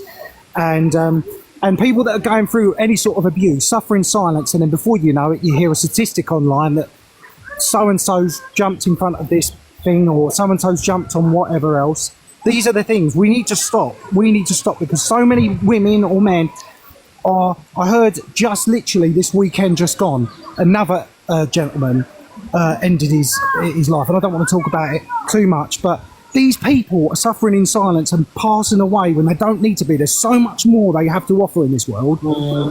This is disgusting, and for people to speak on it when they have no fucking knowledge of it, or to downplay it and then sit on the live full of women as well. Hold on, Jay. He said that about Alicia, and then he went on to say what his dad did to him.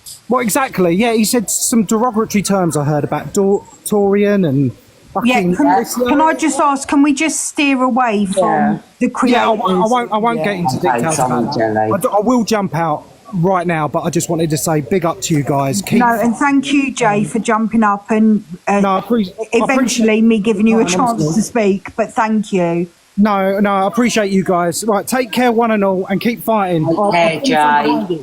Right, much love. Bye.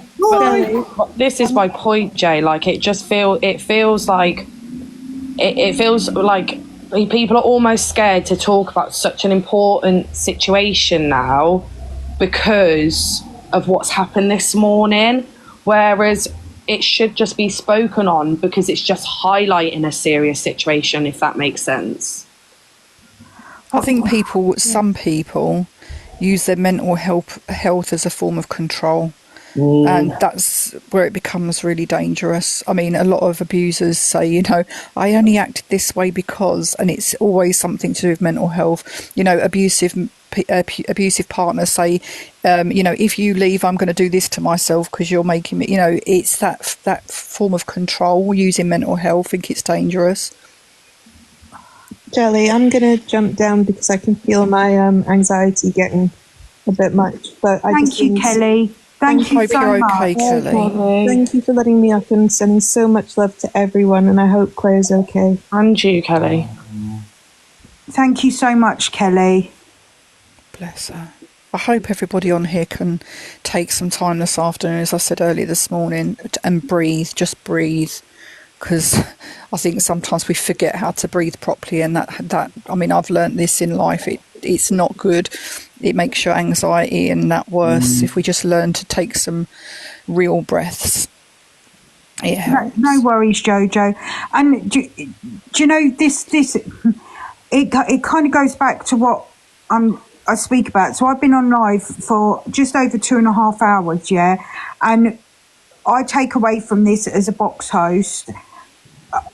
For me, this was a really good live, right? It was, Jelly. And it's been a great space, and there's been some really great things come out of it.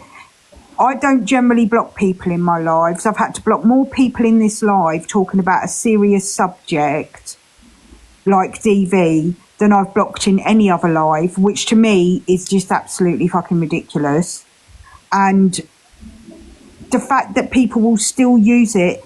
Sarah, why is your blood boiling? Do you know what I mean? There was a minimal amount of time, I would say less than 5 minutes, that was spent on specific creators, because I don't hold my rooms like that. If you've been in here regularly, I've recurrently said throughout this live, I don't believe that having important conversations like this happen when you are centering it around creators. Mm-hmm. They need to be conversations that happen not about the specific creators that are involved, but about amplifying the voices of people that are affected by this. So when people come in and just hear somebody's name being mentioned and then start digging the live out on the basis that somebody said Zach or somebody said EQ or somebody said Miss Red, do you know what I mean? Yeah. Get away with yourself. That wasn't what the live was about.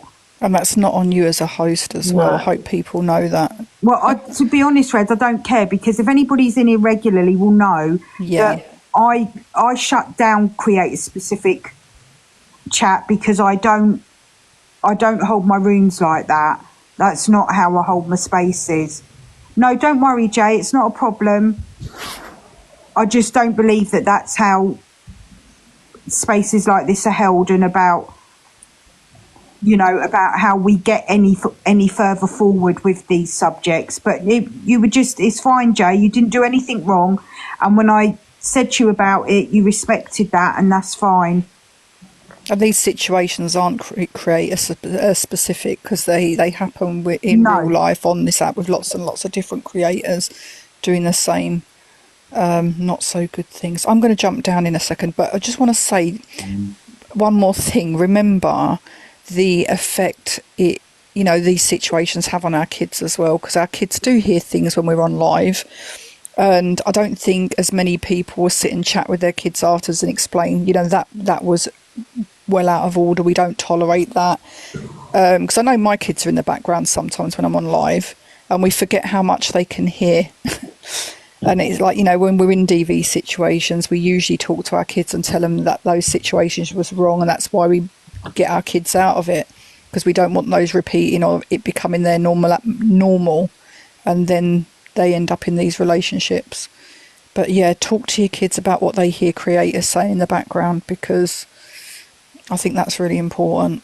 Thank you, Red. Thank you very much. And Jay, please, like I said, you don't need to apologise. You didn't do anything wrong. It's your story to tell. There's a trigger warning on the screen. There are helplines in the poll and pinned on my profile. So you haven't done anything wrong, so don't worry about it. I think the thing is, Jelly, as well, I do think that some people need to understand that although it's a horrible situation, what's happened, it sparked up a really important conversation.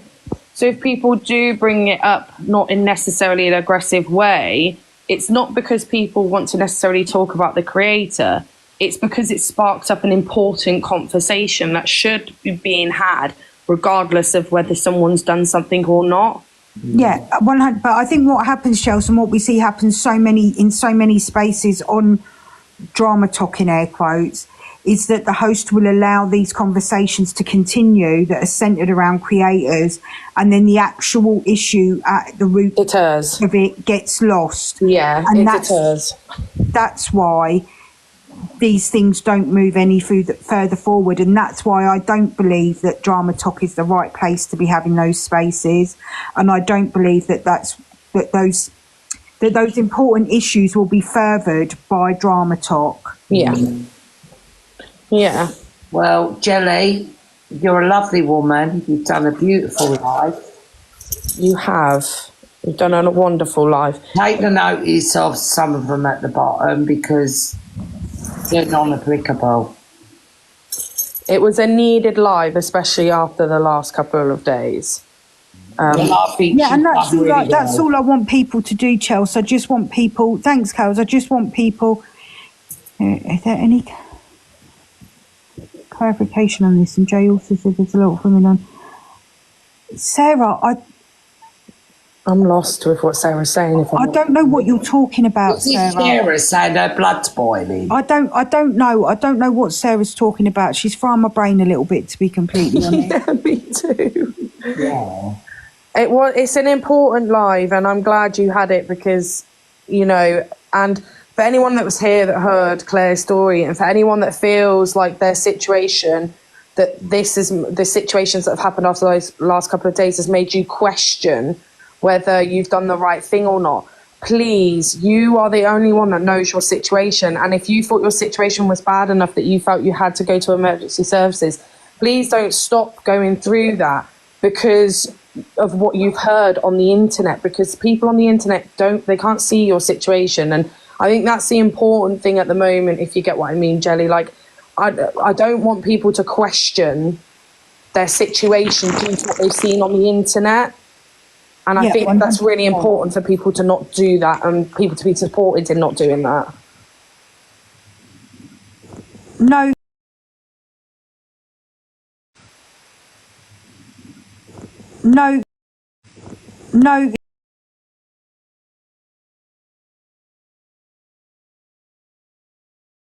Just brings out people's bad behaviour sometimes. It's not an excuse to be an idiot. Like, how many times have you heard this? And I'm going to say it again, and I know it's very bloody extreme, but, you wouldn't, if somebody ended your family member and they were drunk, you wouldn't excuse their behaviour, would you? No, you wouldn't. I don't know what she's going on about. I think she's just having a rant. Hi, Sandra. I'm going to drop, Jelly, because I've got to do the school. Hiya. For a lovely life. Bye. One of the things I want to say is it's important. It's not just women suffering, men suffering as well. Absolutely. And about alcohol, people use that excuse. Like my dad, when he been in the court for what he's done to me, he used the alcohol as an excuse. Even the court allowed him to use that as an excuse, and he's not. And that's going to stay on every woman's life, the abuse. Absolutely, Sandra. And I'm sorry.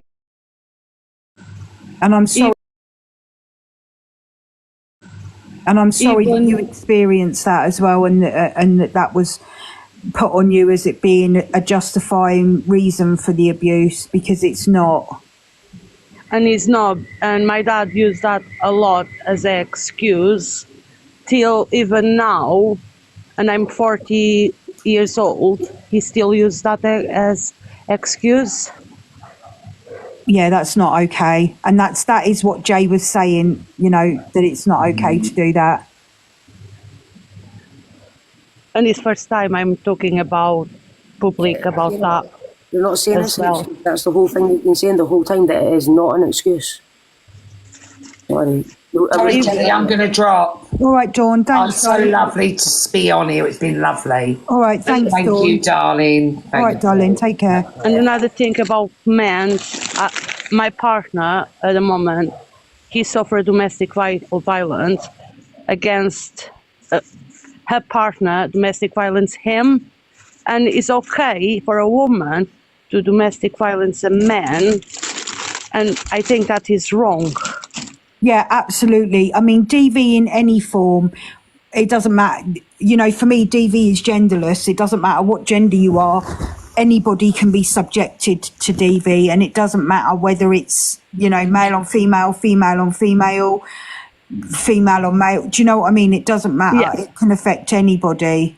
And just because, and one thing, even I've been talking to him, is the man needs to start talking more about, and there's nothing wrong with that, but man needs to talk about domestic violence proper way. Because we're seen as Yeah, that's a really great point. Yeah, it's because as men, we're supposed to be the strong, silent type, or we're supposed to be like the type who can just take it, but it's not like that at all. No, Sandra's right in what she's saying. There's still such a stigma attached to men speaking out about DV. Yeah. The more men that speak, though, the less stigma. So men really need to feel like they are able to speak about it. Because you can't make anybody speak out about it, but the more men that speak out, the more normalising it'll be for men to speak out. So they'll feel more comfortable. Yeah, exactly. Like, more needs to be done for men to speak up about, because it took me a lot to open up to Sandra about the violence I went through. And I will say as well, sorry, I don't want to keep calling you Sandra, but it's obviously because you're on Sandra's profile. But I will say as well, you know, if obviously I don't know what spaces exist on TikTok, on social media for men to speak out, but everybody has a platform. It doesn't matter what the size of your following is, pretty much to a degree. Everybody has a platform. And if you don't feel that there is a space for you to be able to speak out, please don't be afraid to create that space to be able to speak out and to give other people a space to be able to speak out. If you created a page, like if you were strong enough to create a page, and you'd be giving other men like a platform and a place to speak. So if you felt like that was something you could do, then it would help you and it would help other people. Yeah, I totally agree with that. More definitely needs to be done, and more men definitely need to talk about it. I think that you just need to realise that women don't see you any less of a man for it, because usually when it happens to women, like there's obviously like guys are usually stronger than women. When it comes to a guy, the reason why obviously they're not doing anything about it is because they're not going to hurt the women they love. There's the same thing happening, but obviously like you're put in a different kind of situation. Like as a man, you can't defend yourself, but you don't want to. Obviously, so it was kind of like that. But when I tried to escape the situation I was in, I had a laptop cable being put around my throat to try to escape, and it is just horrendous at the time, and because I obviously suffer with major PTSD because of this. Men who've gone through like serious DV, they just don't talk about it because they just rather leave it in the past. But at the same time, it just doesn't help us. We need to talk about it more. I'll push back to Sandra now. Thank you for sharing as well. Thank you so much. that was kind of what I was going to say, like about like people that have been through it like more than once. Like if somebody's been through it and they've not healed from it, like, or they've not like done some work with somebody, then usually they end up in a really similar relationship, and you'll hear people saying, yeah, but he doesn't do this or he doesn't do that, because people that have been through like serious like DV and it's been violent end up with people that are seriously doing DV but can mentally and emotionally, and they think that it's not DV because it's not like as bad as what used to be. So people, like, we need more help, and more like when people reach out for this stuff, like the mental health system as well, we need more help for people to heal properly, for them to be able to spot like obviously these people and what's going on. I'm gonna be honest. When I was with my ex-partner, he called me a lot of names, never touched me physical, but he called me a lot of names, a lot of stuff. And now, after 13 years all that happened, is when I realized he actually domestic abuse. Domestic abuse is not just violence or left bruise, is verbal as well. I'll tell you now that everything that I've been through, I honestly wish that like the things that like were mental and emotional, I took a kicking any day of the week, because bruises go away, scars heal, but the things that happen in your head, like, play on your mind for days, weeks, months, years later, and that's what leaves you like scarred and causing you mental health issues, because of the long-term damage that what they're saying and causes. And one of the things he called me all the time is fat. I know I'm fat. I don't need to listen. I'm fat all the time. Or you fat because you don't do nothing on your life. And I've always been working, doing stuff around the house, working outside. When he have a headache, I'm going to stay home. You know what I mean? Yeah. Love, He's so thanks a million, bad. Jelly, for rising me. Sorry for cutting across. I was late coming into the live, and I've just put it there. You know, for me, I'm trying to leave DB. You know, and I've been in Croatia for a long time, and I do feel where I'm from Dublin. You know, so refuges only hold you for 6 weeks, and I've had to go back twice. You know, because I've nowhere to go after 6 weeks. You know, and that's what happens. You get isolated. You know, the abuser. You know, financial control as well as another thing. You know, being left penniless and potless and nowhere to go. You know, but just feeling lost within myself and in a society that are just uneducated on it. You know, I was moved to a refuge from the hospital, you know, where I'd having to be stitched and stapled, you know, on my head and face and stuff, and to go home and to be told, Jesus, well, it was only 3 stitches and 5 staples, you know, minimising everything, you know, telling me that I was making the molehills, you know. The only reason I'm speaking here now is because he's just not here for a while. And but my problem is, you know, the police have been knocking on my door in full uniform with full Mariah outside the door or whatever, and saying, "Will you get a bar order, protection order?" I'm saying, "No, wrong house, wrong person," because when the door closes, I'm the one that's getting kicked around. You know, you need to phone them when you're on your own and tell them they're putting you in danger. I have done, and what happened was I had received, Jelly just asked you, I received sales at Women's Aid, and there was a documentary on one of the Irish stations about a year ago, and the whole week, for a week, the police were knocking. I was getting calls from different services. I was thinking there's something wrong here, you know, and it turned out that there was a programme put on the telly about domestic violence and all these services that we don't see, you know. But that week I'd seen loads and loads and loads of kind of support. But it's like, oh, well, you won't get a bar order, you won't get a safety order, there's nothing else we can do, you just have to leave. You know, but don't, and I've said it, please, will you stop knocking at my doors? They're in full uniform asking me, am I all right? And, you know, I had a guard ask me, like, many times, in front of him, many times did he hit you this week? You know, like, so, yeah, I just feel, you know. There's a few people in the chat saying the same thing, that, you know, the services are quite a bit behind in Ireland when it comes to things like this. Yeah. I know that there is Safe in Dublin that exists. Are you in touch with any of these places that might be able to give support, Sinead? To be honest, Jelly, I don't know your real name. To be honest, I used them when I was in the refuge, you know, and when I left, I was promised everything, you know. I was promised, a counsellor, I was promised a psychiatrist, and I was promised, you know, that they would rally around and try and get me a place. But sure, accommodation is ridiculous over here. You know, I know, Jen, you're saying they're safe. The safe place, it's the refuge for 6 weeks, and when you've nowhere to go, you have to go after that and find your own accommodation. In Scotland, it's a bit better than that. They give you there's no accommodation over here for anybody. They give you a place like it's a, like in Scotland, you can put in a women's aid unit, and obviously it's a hidden location, so nobody knows where it is. Only the person obviously that's going there and the people that are there. And they're told to keep the location hidden and not give people... Same as the refuges, yeah. Being in place, I don't know if anyone heard the services, Evenus.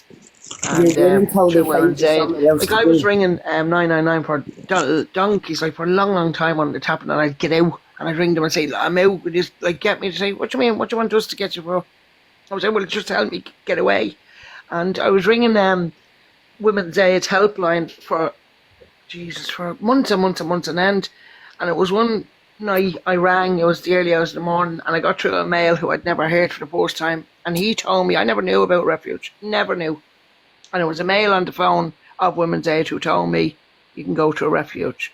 You know, I've had the police drive me to refuges to be turned away because they're full. When I've been covered in blood or only out of a hospital. And they're full, and the alternative is to sleep in the corridor in the police station. Would you consider moving? Like, I know it's a massive step, but would you consider moving? If I had a place to go and I had not just up and move, and, you know, if I had safety plans in order and I had services helping and supporting, you know, because changing address, he's always around me regardless, you know.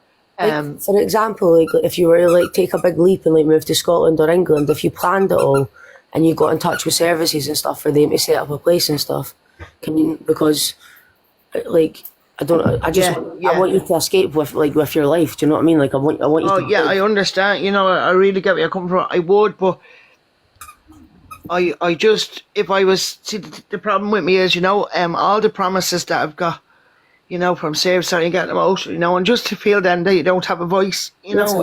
I know how you feel because barred order, protection order or nothing, you know, and then when I can't get a barred order, it's like, oh, well, like, we've been out 3 times, like, and I'm telling you, and you still have done nothing, like, so no point in keep bringing us every time. And this is, you get met with a brick wall. You know, I've been in addiction, I'm in recovery now, and it's like I'm looked at this addict who's just coming with bruises, like, you know. Yeah, they always like try and blame, like when it comes to my mum, they always try to blame that she's an alcoholic, stuff like that. Yeah. But I know how you feel. I'm like in recovery, like, you know, everybody and stuff like that. It's regardless, I should be a human. That's it, you know. Yeah, but the point is, I know like the question you asked, you know, and like I was willing to move to a different county. You know, I'm in Dublin. I was willing to move to a different county, and sure, I can't. There's no properties here. There's not. They do have this thing in Dublin is where, you know, like because I'm on disability, you know, I can't walk around due to this and due to stuff.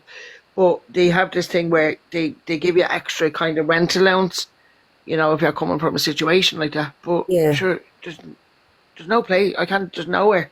There is nowhere, like. But I just feel that it's a bit kind of all these. Sorry. I've given you a follow-up. There are some additional resources. I don't know if you're aware of them, but when I come off the live, I will send them through to you, just for some additional resources aside from Women's Aid that might be able to provide some support or to push things in a different direction. Yeah, I've been in touch with Sunnis House and then Evenus and a good few charities. But the thing is, again, there is just nowhere, you know, and it's getting to, and I feel for any other woman. I really, really feel you know, so much empathy in these situations, because I feel that when I did get my voice, I say that, Kira, but I get rid of everything. When I did feel my voice, you know, at the time when I was in the hospital, and I really, really, like, I was hurt that bad where I had to get surgery and stuff like that, you know, and I felt I got my voice. I was ready to make that break, and it was like, well, everywhere's full, you'll have to go home.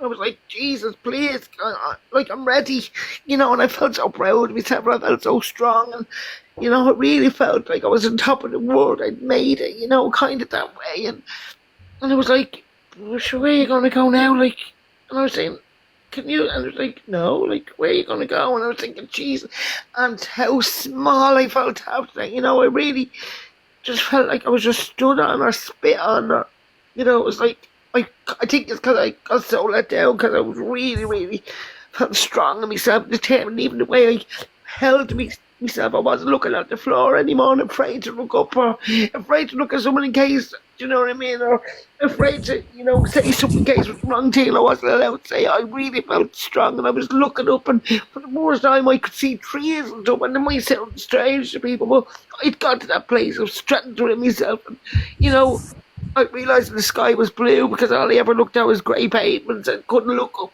you know, and I thought, oh, I'm ready, and I got so excited, and I felt like a child at Christmas and stuff like that. was like, there's nowhere for you to go. You'll have to go home. And it was such a kick. It felt like I was getting another beating.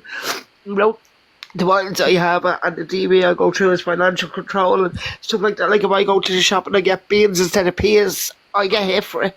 You know, and you won't make that mistake again, you know. But that day, I'll never forget that day. I was ready. I was strong and I was just ready. And no, it was like you just go on back there. There's nothing else we can do here. People don't understand unless they've been through it that they help wherever you live, even in the UK. Like there might be a bit better help, but it's not there to help you recover. That's why people are still going through it, because people are like going from one domestic relationship to another, and they're not realising that the person's like that because they're not hitting them or they're not doing the same thing as what their ex was. So they think it's. And this is be played to see like this is hospitals and like blood and stuff like this is like.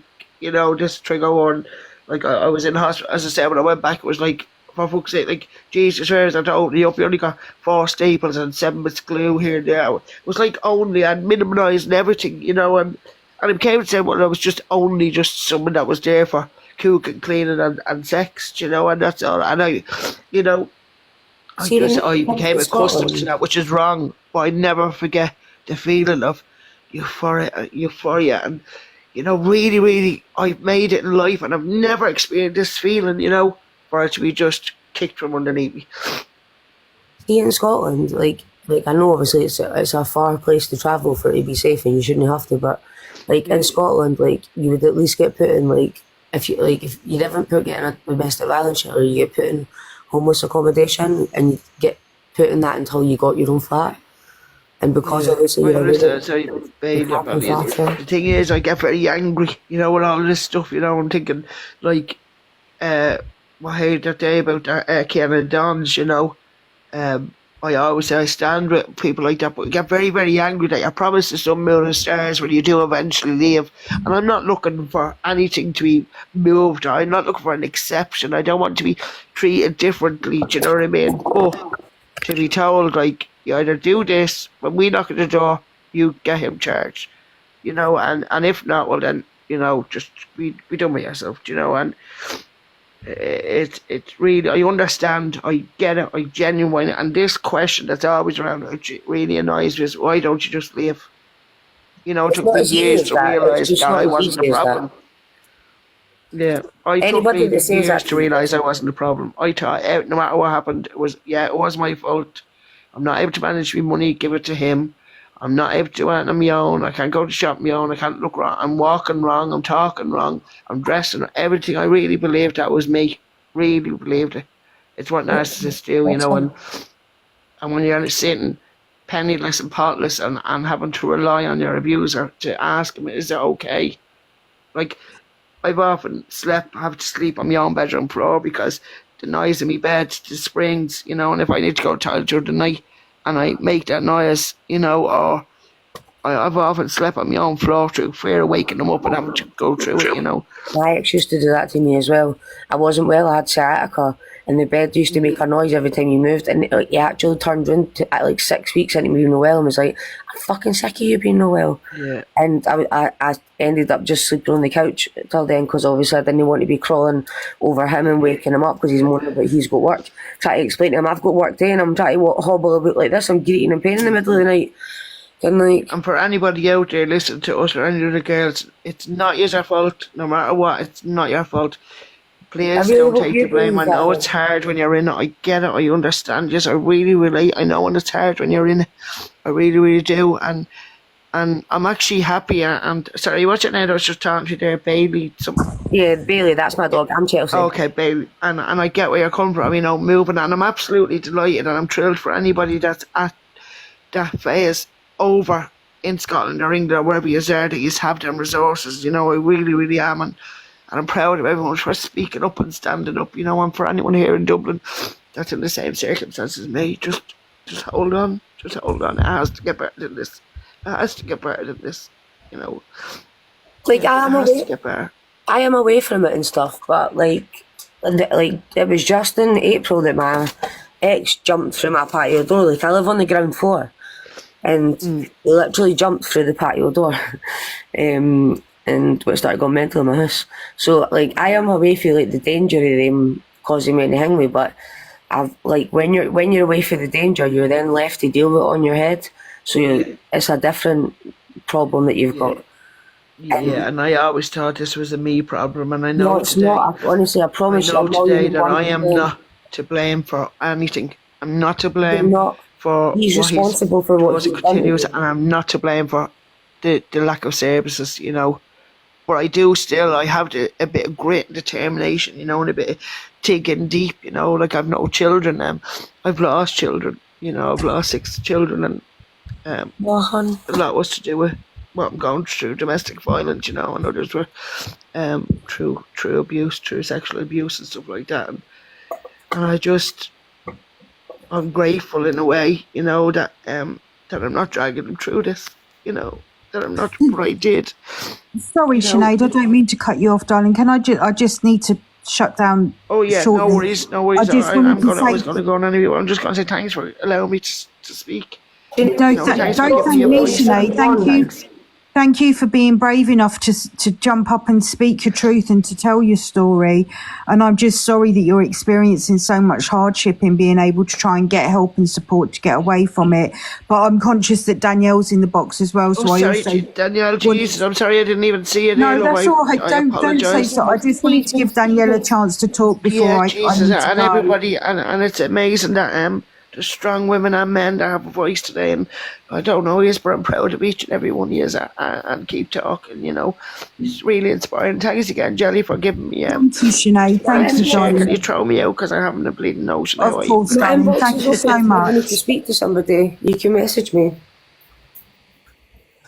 Sorry, No, Danielle. that's okay. I just didn't want to. I think she needed that extra space. Yeah, to get that out. And you know, I admire her for doing that because it's not easy, and I just hope everyone else is okay. And how proud I am, what amazing space it is for you all. You know what I've witnessed the last half an hour. But no, don't apologise, please. Never apologise about nothing. Absolutely nothing. I just want to say is that on this app, I've been dismissed for 18 months on certain verbally attacked. I've been made out to be the liar, the abuser. I just think that we need to take it for influencers. I think that we need to see both sides. Yeah, we need to be not so blinded by their... Thank you. Yeah. Finding this quite hard. The fact of just because they are big influencers, that they're what they're saying is facts. What they're saying is one-sided. Because for 18 months, I have had absolutely hell, verbally, mentally, emotionally. And my mum's been blackmailed. So the domestic of that is not right. Yeah. And obviously a lot of people will know on here. And I just wish this was about 18 months ago because I've been living hell. So I think what you've created here is a fantastic space, but also I think the fact of big influencers need to or followers need to not. It's really hard because the thing is people follow people's stories, but the thing is not everything's factual. No, of course not. And I think that sometimes we forget that as viewers, that I think as humans by nature, we all want to believe that everybody is telling the truth all the time. That's not a viewer creator thing. That's a human thing. We all want to believe that people are telling the truth. We all want to believe that people aren't being, you know, duplicitous in the pursuit of manipulating their viewers. and that isn't always the case. And that can cause trauma or abuse verbally, mentally on the other part. Yeah. That's all I wanted to say. You know, I just think that I just wished people, when people do speak, that they're listened to sooner. Yeah, and I say this all the time, Danielle. I implore people regularly, before you start throwing your support behind people that you opt to follow, whether that's in terms of supporting them as somebody in their community, supporting them as a gifter, however you choose to support somebody, watch them for a while before you start supporting them, so that you can actually gauge to some degree how they operate. Because following somebody for a short time and throwing all your support and being prepared to unalive on a hill for them because they're the best thing since sliced bread, that's not the way. You know, there is nobody on here that is any more deserving of that support and loyalty than the next person. 100%. The only person you need to support and be loyal to is yourself. Exactly. And that is 110%. And that's exactly how, you know, you're better with words. It's so hard for 18 months that I've had to suppress this and be silenced. And my mum blackmailed the fact of not listened to, that I just wished that people believed sooner. The sad thing sorry, Val, you know as well as I do that you can lead a horse to water, but 100%. You can't make it drink. 100%. You can't force somebody to believe your version of what someone else is. No specifics, just in generally. And it's only through learning that people will come to understand that. And all that they can then do is hope that you have the wherewithal and the good grace to forget and forgive the fact, not forget, but to forgive the fact that they weren't there to support you in the initial space. Thank you, Auntie Net. Also, what I'm trying to say is the fact of the, you know, where that has been pushed down for so long, sometimes it's too late for that other person. Yeah. So you've got to be mindful.